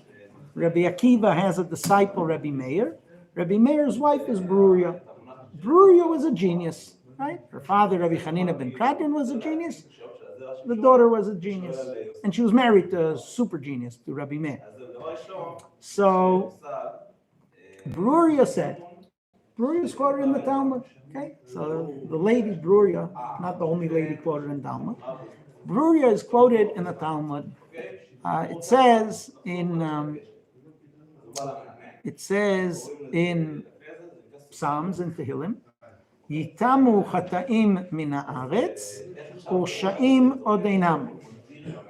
So they thought what it meant was Yitamu, there will cease to be Chata'im, sinners, min haaretz, from earth. U'sheim odinam, so there'll be no more wicked people. So Bruria said, no, the word Chata'im, it doesn't say Chotim, it doesn't say sinners, it says sins will cease to be in the land. And so Bruria said, don't hate the sinner, hate the sin. Bruria said, don't hate the sinner. He hate the action that he did that's wrong. Now that's a complicated concept. Hate the act of murder, not the murderer. That needs a little bit of work. But when we approach questions of movements that are threatening us, so you have to ask yourself, what's this person's role in that movement? Let's take, for example, the average Reform Jew. The average Reform Jew is someone that knows nothing about nothing, and they only know what they've been taught, and there's no reason to hate them. I'm saying, well, what would you hate a person who doesn't know anything for? The Rambam writes that the Karaites were a very dangerous sect. There was a man, Anon, who he developed the sect, he developed the cult, and the Muslims understood that he would ultimately lead a rebellion, so they imprisoned him. And after they imprisoned him, he figured he has to find a way out of the Muslim prison. So he told the sheikh, he said, listen, all I'm trying to do is go back to authentic Judaism. I'm trying to go back to the text. I don't want what the rabbis have to say, I'm coming back to the text. And when he invented this interpretation of his sect, so they let him out of prison. And once he had drummed up this idea, so then he really went that route. And he developed the whole Karaite sect. That's why it's called Karaite, after the word Mikra, text. Because he claimed, all I'm doing is going back to the original text. That wasn't what he was doing originally, but that was the story he beefed up in order to get out of prison. And then that's what he developed. So the Karaites, they caused us a lot of trouble. They really were threatening Judaism. And the rabbis said about the Karaites that if you see a Karaite drowning, don't pull him out of the water. The rabbis were very harsh about the Karaites. And the Rambam writes, he says, not today's Karaites. The Rambam writes, today they don't know what they're talking about. When they look at us, they think there are many forms of Judaism. There's us, there's them, there are others. They don't even understand what the big difference between us and them is. Just feel bad for them. Maybe one day you'll teach them and they'll do tshuva.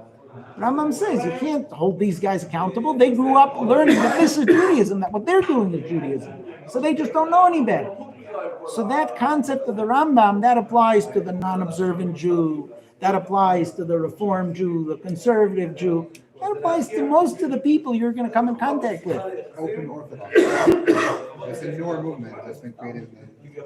I don't, Reform and conservative, when they declared that the Torah is not from God, they sort of explained where they're standing. When they permit their congregants to everything they permit, so you understand that at the end of the day, this is other sects as they develop, they claim they're A, and then you find out that they're really B, and then they evolve into C. I don't want to give grades. I don't want to start delineating, what each one is, because it's a dangerous slope. Just a second, Ariel. I would also add that although the concept of valuing the holding on to Judaism is so important, at the same time you have to know how dangerous hatred is. When you allow someone to hate someone, that's a very, very dangerous thing. People spoke about Chabad. People said, Chabad is a nice religion. It's almost like Judaism. Sounds like a funny joke. And then one day a guy calls me up and he says, we have this Chabad person who needs medical treatment, and we're trying to put together money for him. So I said, yeah. And as he's talking to me, a friend of mine comes by, and I say to my friend, do you want to donate? So when he hears it's a person from Chabad, he says, no, I donate to Jews. I was like, shocked. I said, oh, so it went from a joke to a situation that a guy is fighting for his life and you're not going to help him out because you see how dangerous that joke is? He said, no, it's not a joke. It's true. I said, oh, you believe what you're saying? You see what you're doing? Saying hatred is a very dangerous thing. When people start saying, this isn't Judaism, it's like Judaism, you got to be careful with that. I'm saying it's a very dangerous tool. And I think that our job should be to identify what we should be. I don't know how busy we have to be with all kinds of other things. Is this A? Is it B? Is it C? Not sure why we have to be busy with that. Let's focus on where we're supposed to be. You ask me, how should I view the Jew who's reformed? I should feel bad for him.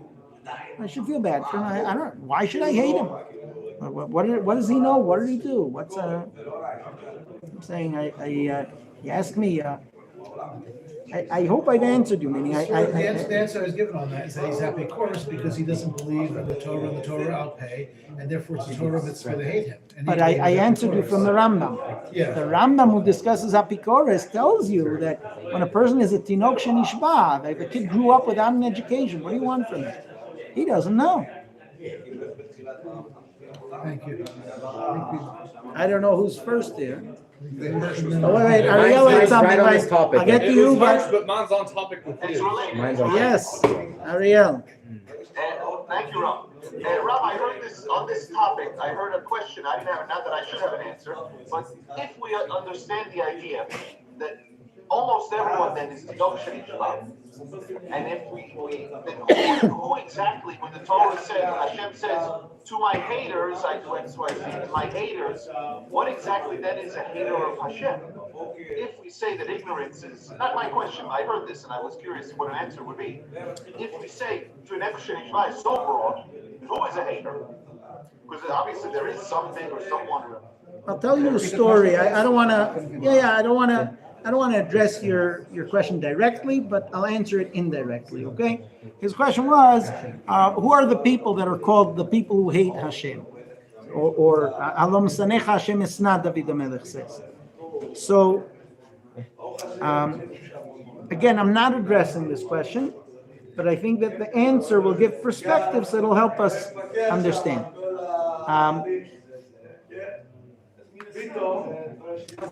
It was Friday afternoon, and I get a phone call. There's a young lady, we'll call her Rachel, who's getting married next week. Rachel is having her final Shabbat before her wedding. And as is customary in many communities in Israel, on her final Shabbat, a lot of her girlfriends are coming to spend Shabbat with Rachel. Okay. One of her friends calls me up and she says, each of us submitted a poem in Rachel's honor, and we sent word to one of our classmates who's out, I'll say Australia, even though I don't remember if it was Australia, who's somewhere there, and she faxed us the answer. You see how old this question is. She faxed us the answer, and we know that this friend of ours went to school with us, grew up observant with us, and then decided she's not keeping Torah and mitzvot. And she sent in a beautiful poem, but it's very clear based on the time that she faxed it, at a time that I heard was Shabbos. Here it's not Shabbos yet, it's Friday afternoon, but where she is, it's Shabbos. So she faxed it on Shabbos, she wrote it on Shabbos, are we allowed to read the poem on Shabbat? So we have a concept that if a Jew does a task on Shabbat, when they don't know it's prohibited, they didn't do it intentionally, b'shogeg, so then there's room to discuss leniencies about whether you're allowed to derive benefit from it or not. But when a Jew does something b'mezid, they do it on purpose. And the Jew knows it's Shabbat. And the Jew is doing it for someone else's benefit, that other Jew is not allowed to derive benefit. So here this friend in Australia wrote a poem in Rachel's honor, wrote it on Shabbat, sent it on Shabbat. She knows what Shabbat is. She's not a Tinok Shenishba. She grew up observant. She decided she doesn't feel like it. She stopped keeping Torah. She decided she's sending the fax on Shabbat. So I told the friends, there's no way you could read that on Shabbat. Fold it up and give her after Shabbat. You can't read that as part of the Shabbat poems that you're reading in honor of Rachel. Sorry. My point is, there comes a point where you're not going to say, this guy's a Tinok Shenishba. No, this is what's called Mezid. This is a person who has chosen not to keep Shabbat. End of story. I'm not coming to judge them. That's not my job. but I do have to judge the results of their actions. A person like that that's writing a letter on Shabbat, okay, I'm not gonna read that letter on Shabbat.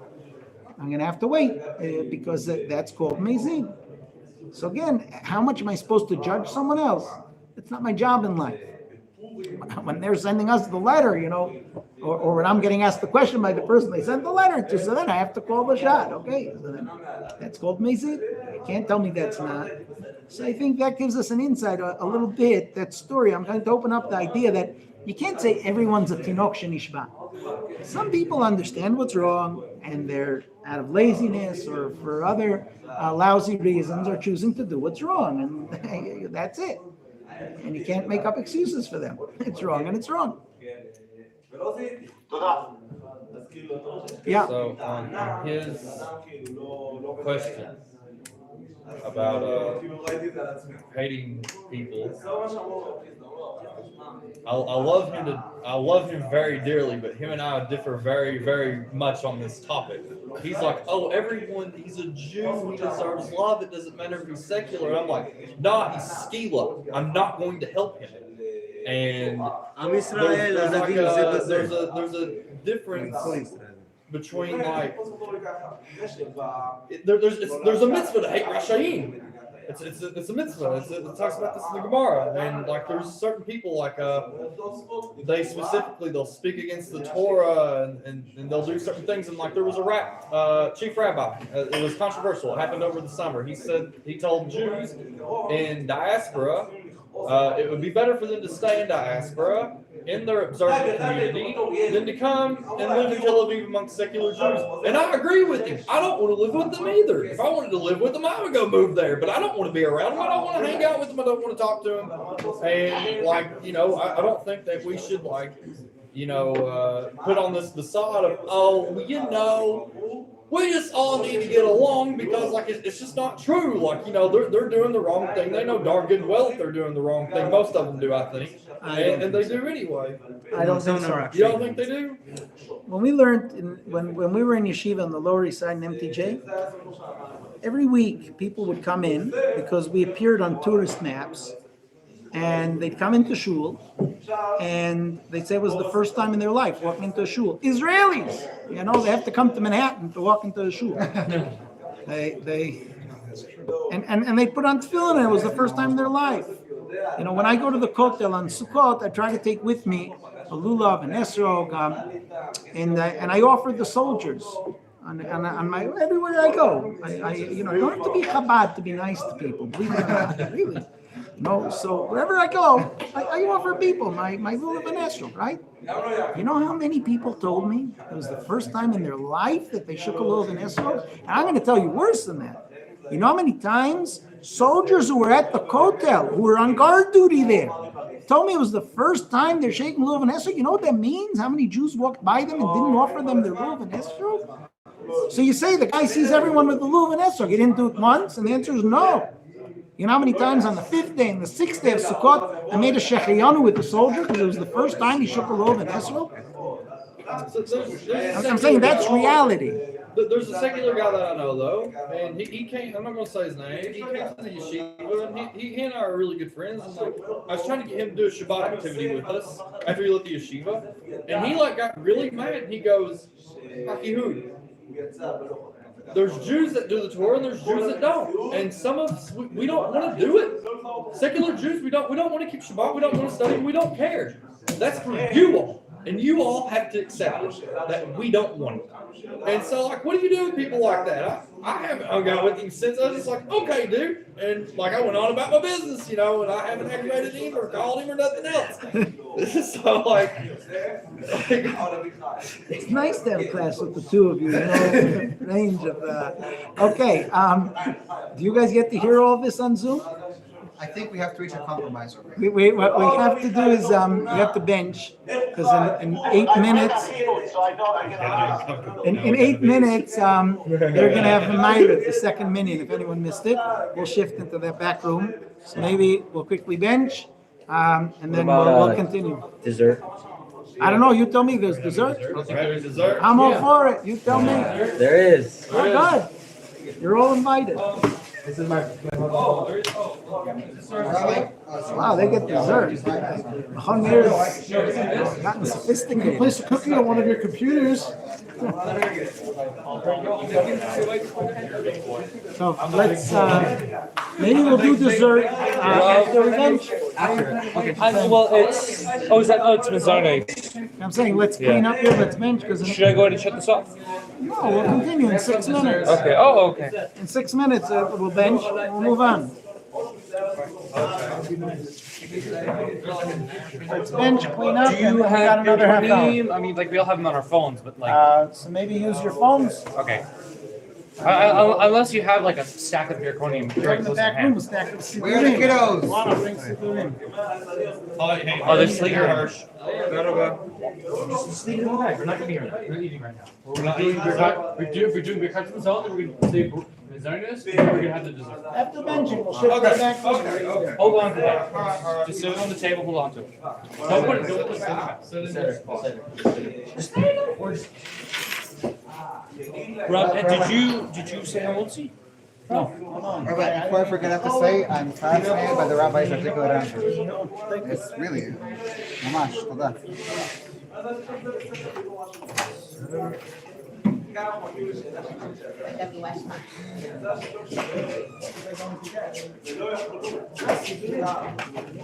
Hey, if you have zirconium, those would be.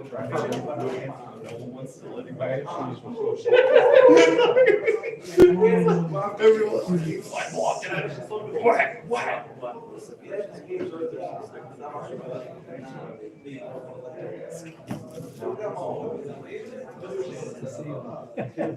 Yeah. That's so true.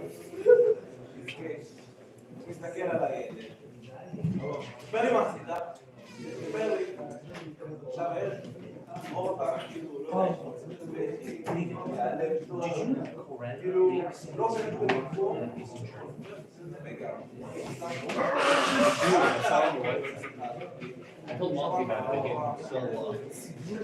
A store with the Hebrew and German. The Koran.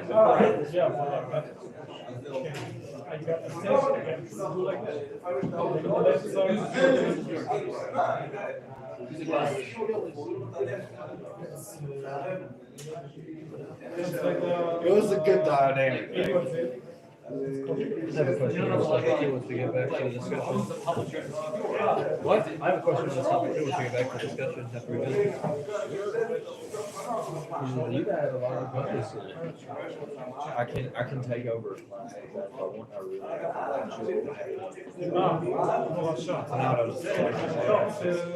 I seen what was going on. I seen who was closing in. And I was like, oh, wow.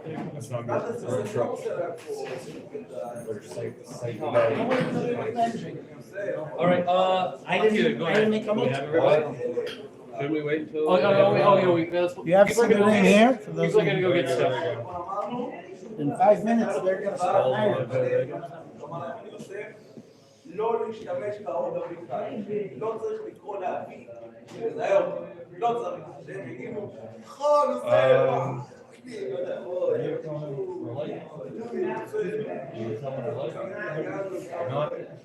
David, you're the lady I'm drafting you to lead. I shifted it around, so they'll see all of you. Is he coming?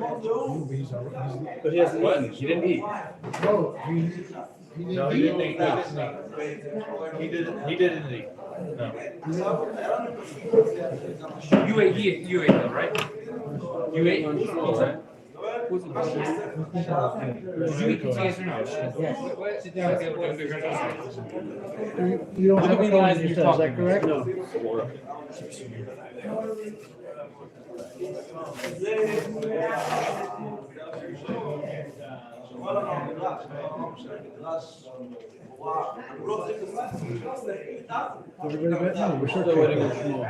Shmuel, did Shmuel eat bread? You ate bread, right? Shmuel, did you eat bread? No? Okay.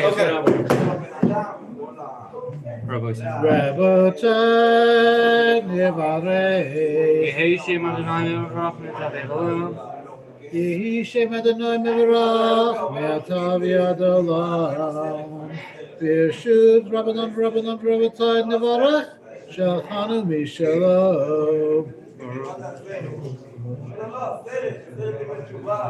Baruch Shulchan Mishlot V'Chayinu Baruch Hu Baruch Shemo Baruch Atah Adonai Eloheinu Melech Haolam Hazan et Haolam Kulo B'Tavo B'Chaim B'Chesed Rachamim Hu Noten Lechem L'Kol Basar Ki Le'olam Chaso U'Tuvo Hakadol Tamid Lo Chaselanu Ve'El Yiselanu Ma'azon Le'olam Va'ed Va'avor Shemo Hakadol Yuel Zanim Fardes Lakol V'Meitiv Lakol V'Meitim Ma'azon Le'Chol Briotav Asher Ara Baruch Atah Adonai Hazan et HaKol Baruch Atah Adonai Hazan et HaKol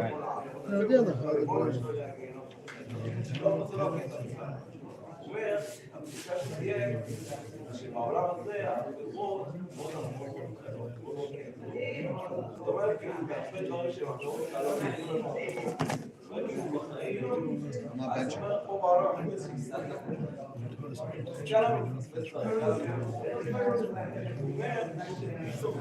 שמה, היו מפניו, זה שלא הצלחנו בעולם הזה, לראות שזה עבירה. לראות שזה דבר. זה בעצם העבירה, לא עבירה, לא בוא נתראה ככה, אנחנו במקום הרבה יותר גבוה.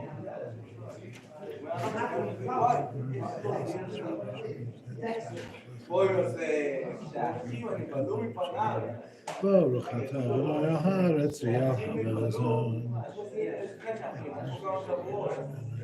זה מה שאני רוצה להגיד, אני חושב להגיד מה הולך ברגש, שבאמת רצוף לו. איך לא ידעת את זה? כן? זה להגעה, עומד, אז הוא עושה עכשיו כזה משפט סיכום. שומע להם תכלס, עד השקיעו שלה, כתוב שהיה תיוקלנו של יוסף, הם היו דומים, פיזית. אז אמר להם, אני עושה. ואם אתם לא מכירים אותי, בגלל מה? בגלל הטענה הזאת שיצאתי לשלוח עם הצגה. עוד אבי חי, שכאילו כל פעמי את אבא שלי, שאתם יודעים את אבא שלי. אבא שלי אתם אומרים, להבין ובני ירושלים היא הקודש במאה ועמנו ברוך אתה אדוני בני ברחמם מירושלים אמן.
שקדיש מאוד שלהם וניסה ברחמי האדוני וזרח בניהם שהם תשנו ונמצאים ושכל טוב בעיני אלוהים ואדם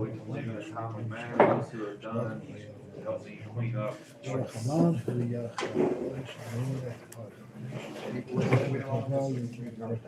yes.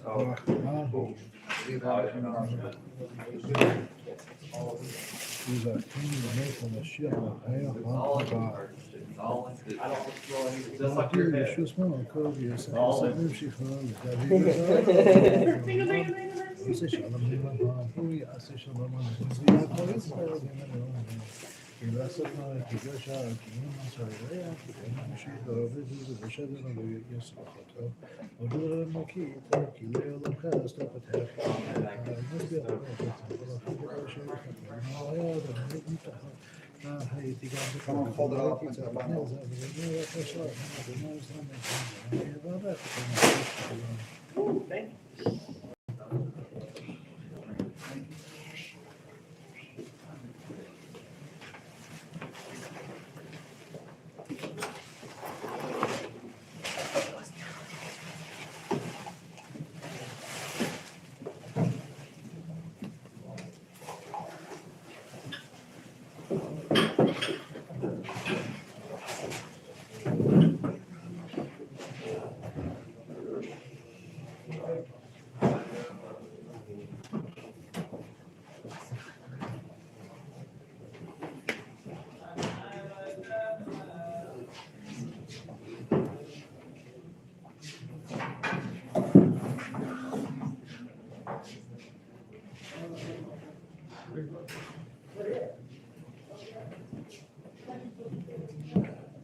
Yeah. So I'm getting everything and I'm bringing it over here. I got all the drinks.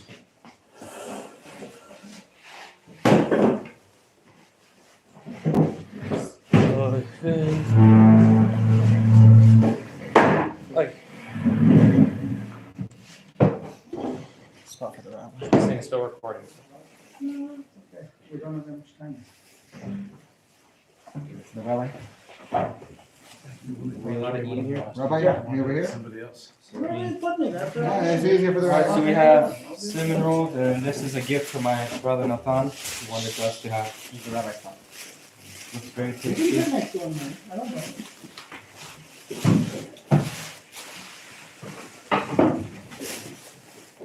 May I get a plastic knife from the kitchen?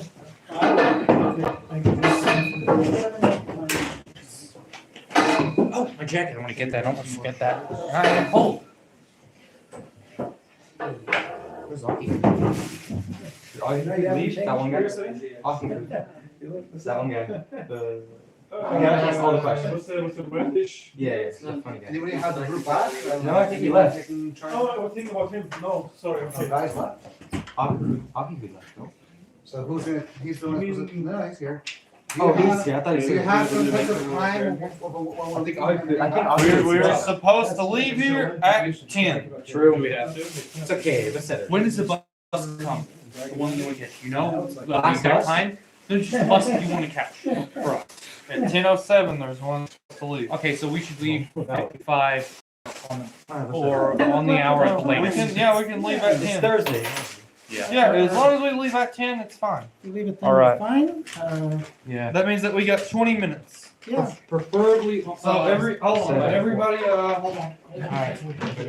Don't fight. This looks dangerously tasty and yummy and whatever. Yeah. Are more chairs Plus in 30 there? shekels, brothers. I don't know. Is it from the It's from. Is it same French? Is it same French? What's that one bakery like? Okay, so everyone, before we get restarted, if you got stuff out here, go Get it get it now. real quick. Get it now, because we'll be leaving from here out the door. The center. Put it right here on this bench. If you're cold, we can turn on the heat. I'm cold. Here, but- Should I turn on the heat? אני רוצה תמיד סיפוח בבקשה. What are you asking me for? אני רוצה תמיד סיפוח You בבקשה. want something? What do you want? אני רוצה את המיץ תפוח בבקשה. Ah, okay.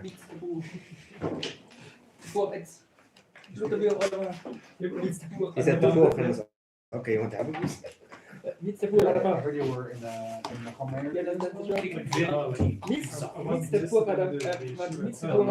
visiting Kosovo? Jetzt? Wie darf man da machen? But now you're here full time. It'll be today. That's all. It's just Those discoloration. hides to It's just it's just discoloration. That can happen during cooking. You want one with almost It's from the sugar. It's just discoloration. Yeah, I saw that in the translator it says tapua Cinnamon roll, chocolate roll. is a potato. So cinnamon it's kind of thing. Yeah, I don't know. more of a cinnamon.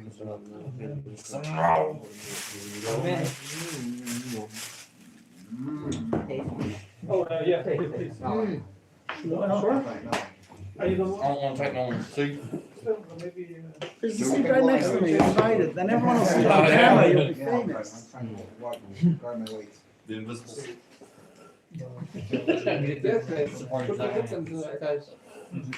Three. He's a soldier. But not four. So, any more questions? I do. Good. Assistant. You can sit right here. It's fine. It's fine, baby. Yes. So One second. Do other people have I actually questions? have a I'm happy question. hearing you. I actually do have a question. Wasn't there still a My question asked question's before open we more. broke? There was a question that was broken. I don't remember what it was. I have a question. I Go haven't ahead. spoken yet. Just remind me your name. Shmuel. Shmuel Tau? Yes. Thank you for Oh, sending me wow. the video. Yes. Yes. Okay. You're welcome for recording on the phone. How does one balance living a proper religious life in the context of Judaism, obviously, and integrating in modern society? This is a question I've had my entire life. To balance both, an equilibrium, essentially. Im ein kemach ein Torah. Im ein Torah ein kemach. It might be a very loaded topic, but Where do you see the challenges? What are the challenges you want to address? maybe I can speak and take it for a different day. But I think it crosses many things. How do you divide up your time between learning and working, supporting your family? You know, it's a lot. There's a lot that is involved. It's Okay, a very general question. great question. How does a person be a part of modern society and at the same time live an observant life? So I'll ask you a question, okay? Your son is having a graduation party, okay? Wow, thank you. Tell Nathan, thank you very much. Your son is graduating, finally finished elementary school. His graduation is on a Sunday. Your company decided that they're making a luncheon to honor the president on that Sunday, at the same time as your son's graduation. Where do you go? So which one do you say, I can't make it? If the president was a good president, he'd understand the importance of you going to your son's elementary school Would this graduation. risk your job occupation, or this has something to do with your job? You don't know what the repercussions are. The president is a decent guy, but everyone else is gonna show up. It's certainly not gonna get you promoted. Might not get you demoted, but it's not good on the resume. The president has a term. Your son's going to be with you for life. President of the company, Your not son of only the graduates elementary school once. Oh, it's elementary? So, yeah, elementary Oh. school. So let me tell you, the answer to this question lies in your value system. I always say that people think, my wife's taking care of the kids, so I could go out to work. And that's wrong. You're working so your wife can take care of the kids. The main thing is your home. The main thing is your kid. Why do you have this job? So you could feed your kids, you could take care of them. So when the two are in conflict, if you've set up your values right, then it's very clear that you're going to your son's graduation. And if your president doesn't like it, well, tough luck. This is what my life is about. I'm going to ask you a question that bothered me for many years. Bothered me for a really long time. When I came here in my first year as rabbi here, I posed the question to the congregation. Avraham Avinu, he's promoting monotheism. Around him, people are burning their kids alive to Molech, and he's saying that's nonsense, you can't do that. He's got a pretty important role in this world. Along comes Nimrod and says, listen, you bow down to my idol, or I'm going to burn you at the stake. Avraham Avinu says, no. He says, you're going to die. He says, no. God didn't talk to Avraham Avinu at this point yet. Avraham Avinu didn't know that there would be a miracle and he'd walk away alive. Why didn't Avraham Avinu just tell himself, what's the big deal, man? Bow, move on. No, you could kill me. I'm not going to. And they do. They make a huge furnace. People who are standing anywhere near that furnace get burned. It's so hot. And they mean business. They're going to throw him in alive, and they do. Now, why did it make sense for Avraham Avinu to say no? What's the big deal? Just do this and move on with your life. Makara. You're going to give up everything? I don't understand. Your life is valuable. You're leading a life that's very important to the world. It's important you live. You have what to sell. Why are you giving up your life over this? Why do we applaud Avraham Avinu? What was right about what Avraham Avinu did? Fair question. Bothered me for many years. Yeah. He owned the polytheists. What do you mean he owned? Let me use more professional English. He destroyed their idols. He was right. He was right over that. How do you put it in professional? That? That is tough. Good evening. What are you learning? I asked them a question. Oh, this is going to be very dangerous if I tell the Rav the question I asked them. I asked them. I try not to be violent. I said, Avraham Avinu had a very important role in the world. Yeah. He was teaching people not to burn their babies. He was teaching people that there's a Hashem Echad. Right. And along comes Nimrod and says, if you don't bow, I'm going to burn you alive. And Avraham Avinu, I'm not bowing. And he knows Nimrod means business. And he doesn't know he's going to walk away alive. Why was it right to Avraham Avinu? Big deal, do this and move on. No, he won't do it, and he's ready to die for it. Wait, his life is very important. Why was it right? Why do we applaud Avraham Avinu for doing it? That's the question I asked him. Can I say an answer?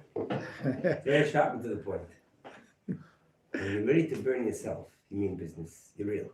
When you're going to burn somebody else, you're not real. Repeat that. When you're willing to burn yourself, then you're real. When you're willing to burn somebody else, then you're not real. What was the difference between Eshes, Potiphar, and Tamar? Chazal say both meant L'Shem Shemayim. Both meant it for real.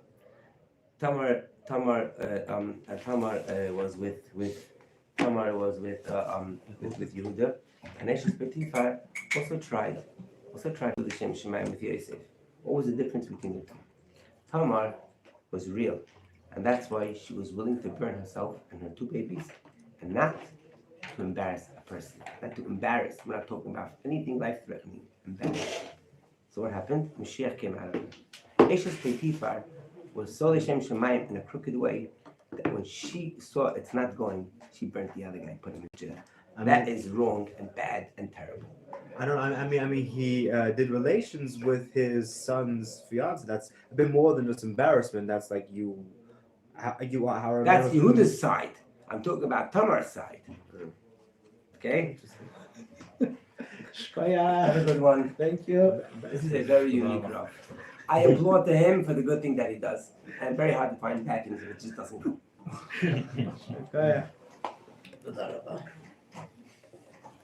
So you heard one answer. Not my answer. Say that. Like I told you before, there are many right answers. It's not. Yeah, I don't think he'll disagree with my answer, by the way.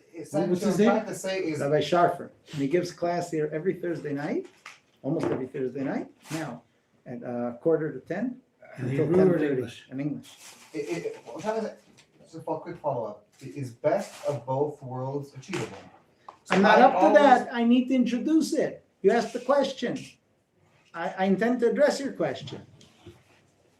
But what I'm trying to get to is what the concept of values means. Meaning, for Avraham Avinu to say, if I bow, then I'm not worth living. There has to be a red line. You know, I taught in a place once that got a new CEO. And this new guy was going to be, wise out, like he's going to make everything work just like that. So he's on the job, a week into the job, he calls me into his office and he says, I hear you have a website. I said, yeah. He says, I understand you know how to manage websites. I said, no. He said, what do you mean? I said, I have someone else who built it for me. I record the shiurim, I encode them, I label them, I upload them. That's about the extent of it. He said, that's all I need. I said, what do you mean? He said, I just gave you a new job. I said, really? What? He said, you're responsible to record all the classes in this yeshiva, record them, encode them, label them, upload them. I said, really? He said, yeah. I said, that takes a lot of time. He said, yeah, tell me your hours, we'll add to your paycheck. I said, no, I don't want to be the yeshiva web guy. I came here to teach Torah. I didn't come here to be your web guy. So he says to me, okay, Mazel Tov, you got a new job. I said, no, I'm not taking that job. I'm not interested in recording and doing all that. You want me to teach someone how to do it? I'll teach someone how to do it. I'm not interested in doing it. He said, no, we need it done. It's your job. I said, no, I came here to teach Torah. I didn't came here to run a website. He said, well, I'm telling you now that's your job. I stood there for a few seconds thinking, and I said to him, and I'm telling you now that I quit. Good luck. Find a new Rebbe. I'm not teaching it. You can go back to the Rosh Yeshiva and tell him that when you want me, instead of teaching Torah, to be busy with the website, that's not what I came here to do, and I will not continue in this place. Now, he backed down, but I didn't know if he would back down. I didn't know. I thought it through, and I said to myself, there's a value here. I did not come here to be busy doing that. And if I'm going to choose to do that, I'm going to do it on my terms, and I don't see any reason to do that. And I thought it through for a second or two or three, and I said, no, he's crossing my value system. And he's crossing it to a point where I'm not willing to continue with this. There comes a point where you say, no, I'm not going to do this. And each of us creates that point. Every person has a red line. You create your red lines. You decide there's a point where I'm not going to cross. So Avraham Avinu's red line was, I'm not going to bow down to an idol. It's just, no, you're asking me to commit suicide for me to bow to an idol. I'm not going to do it. So that's an example. But in all of life, we have value systems. Every time you make a decision, you're putting into play a certain value system. There's a last slice of pizza on the table. You want it. How much do you want to be a nice guy to the next guy who wants it? Not so much. So you eat it. Your value system just came to play. Your boss is going to like you more if you show up to the party. Your son is going to suffer if you don't show up to his graduation. Now your value system is supposed to be at play. When you speak about juggling, leading a Torah-observant lifestyle with the modern world, the first thing that has to happen is you have to build within the Torah system a value system. A value system where you create red lines. There was a rabbi in Brooklyn called Rabbi Kurzner. I think I told you guys about him last time you were here. He was such a top scientist that the White House would consult with him on a regular basis. I think I told you guys about him, no? Didn't I tell you about him last time you were here? Okay, I guess I said to a different class. Rabbi Kurzner said about himself that he never missed a day of learning 6 hours intently. 6 hours a day. That's with all his other positions. You know, the White House needs to talk to them, etc. He had an ironclad system. In his mind, he got up at whatever hour it was, 5 o'clock, 5:30. He didn't start work until 11:30. He made sure to get in his 6 hours of Torah before the day starts. He had his system. My point is, when you speak about how do I integrate Torah into everything else about modern life, I say before you go there, you have to first create the value system that Torah is helping you create. What happens when they invite you in for a meeting and there's a problem of yichud? What happens when you're the only one left in the office and there's a secretary there? So if your system is, excuse me, I don't do this. So you're going to find a different solution. You're going to call your wife. You're going to bring over someone else. You're going to find a solution. But if your system is, hey, you got to work. You got to make a living. People end up compromising, and then the Torah disappears and the Yiddishkeit disappears. So when you speak about the integration can only come and has to come. Torah is Torat Chaim. Torah is a way of life. It's a life for the living. But it comes into play when I've built up the value system so I can handle life.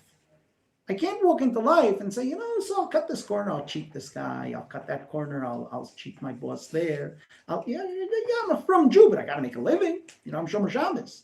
So I got to find other ways to supplement my income. I don't work on Shabbos. Instead, everything can become warped. So Torah works with modern life.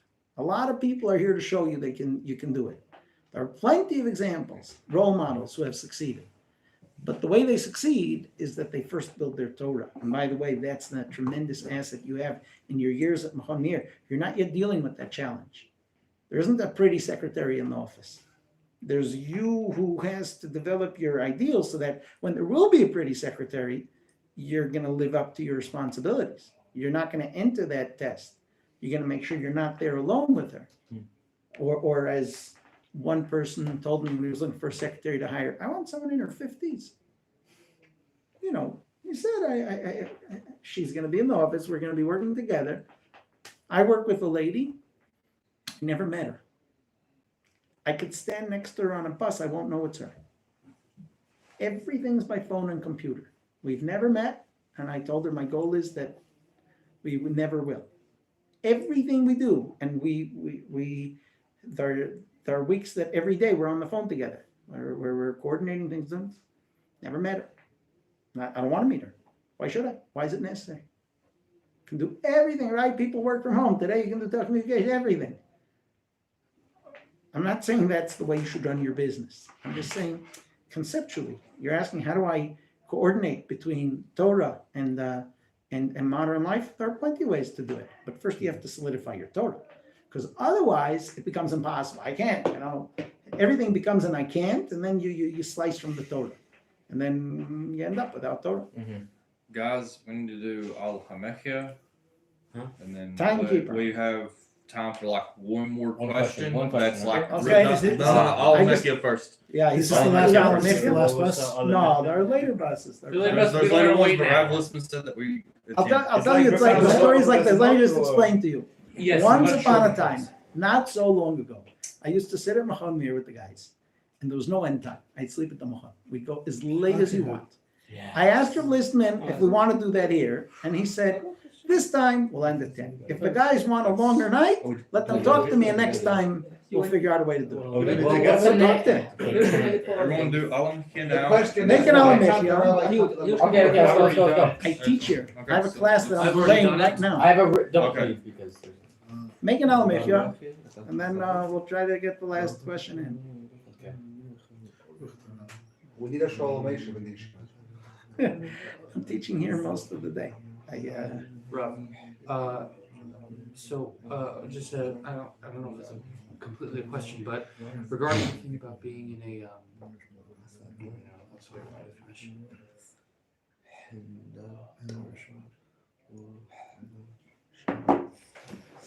Okay, we got time for one more All question, and hold on. It has So we have a to. brief question? It No, has. there's someone it- who's asking one. It has to be within a 3. It needs to be like a 3-minute answer. Okay, from yeah, you. yeah, yeah. Perfect. Okay, so But there is nothing. Go ahead. okay, Yeah. so this actually Wait, by the way, you can send the WhatsApp with a question. Yeah, And I have a WhatsApp Q&A. If you want to be part of the WhatsApp Q&A broadcast, Okay. send me a message. I'll add you.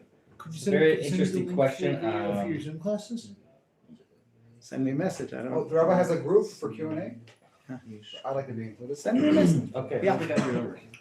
You don't have my number. I have it. So my brother Nathan actually posted a question in the YouTube chat, but we kind of skipped over it. We're having a good discussion.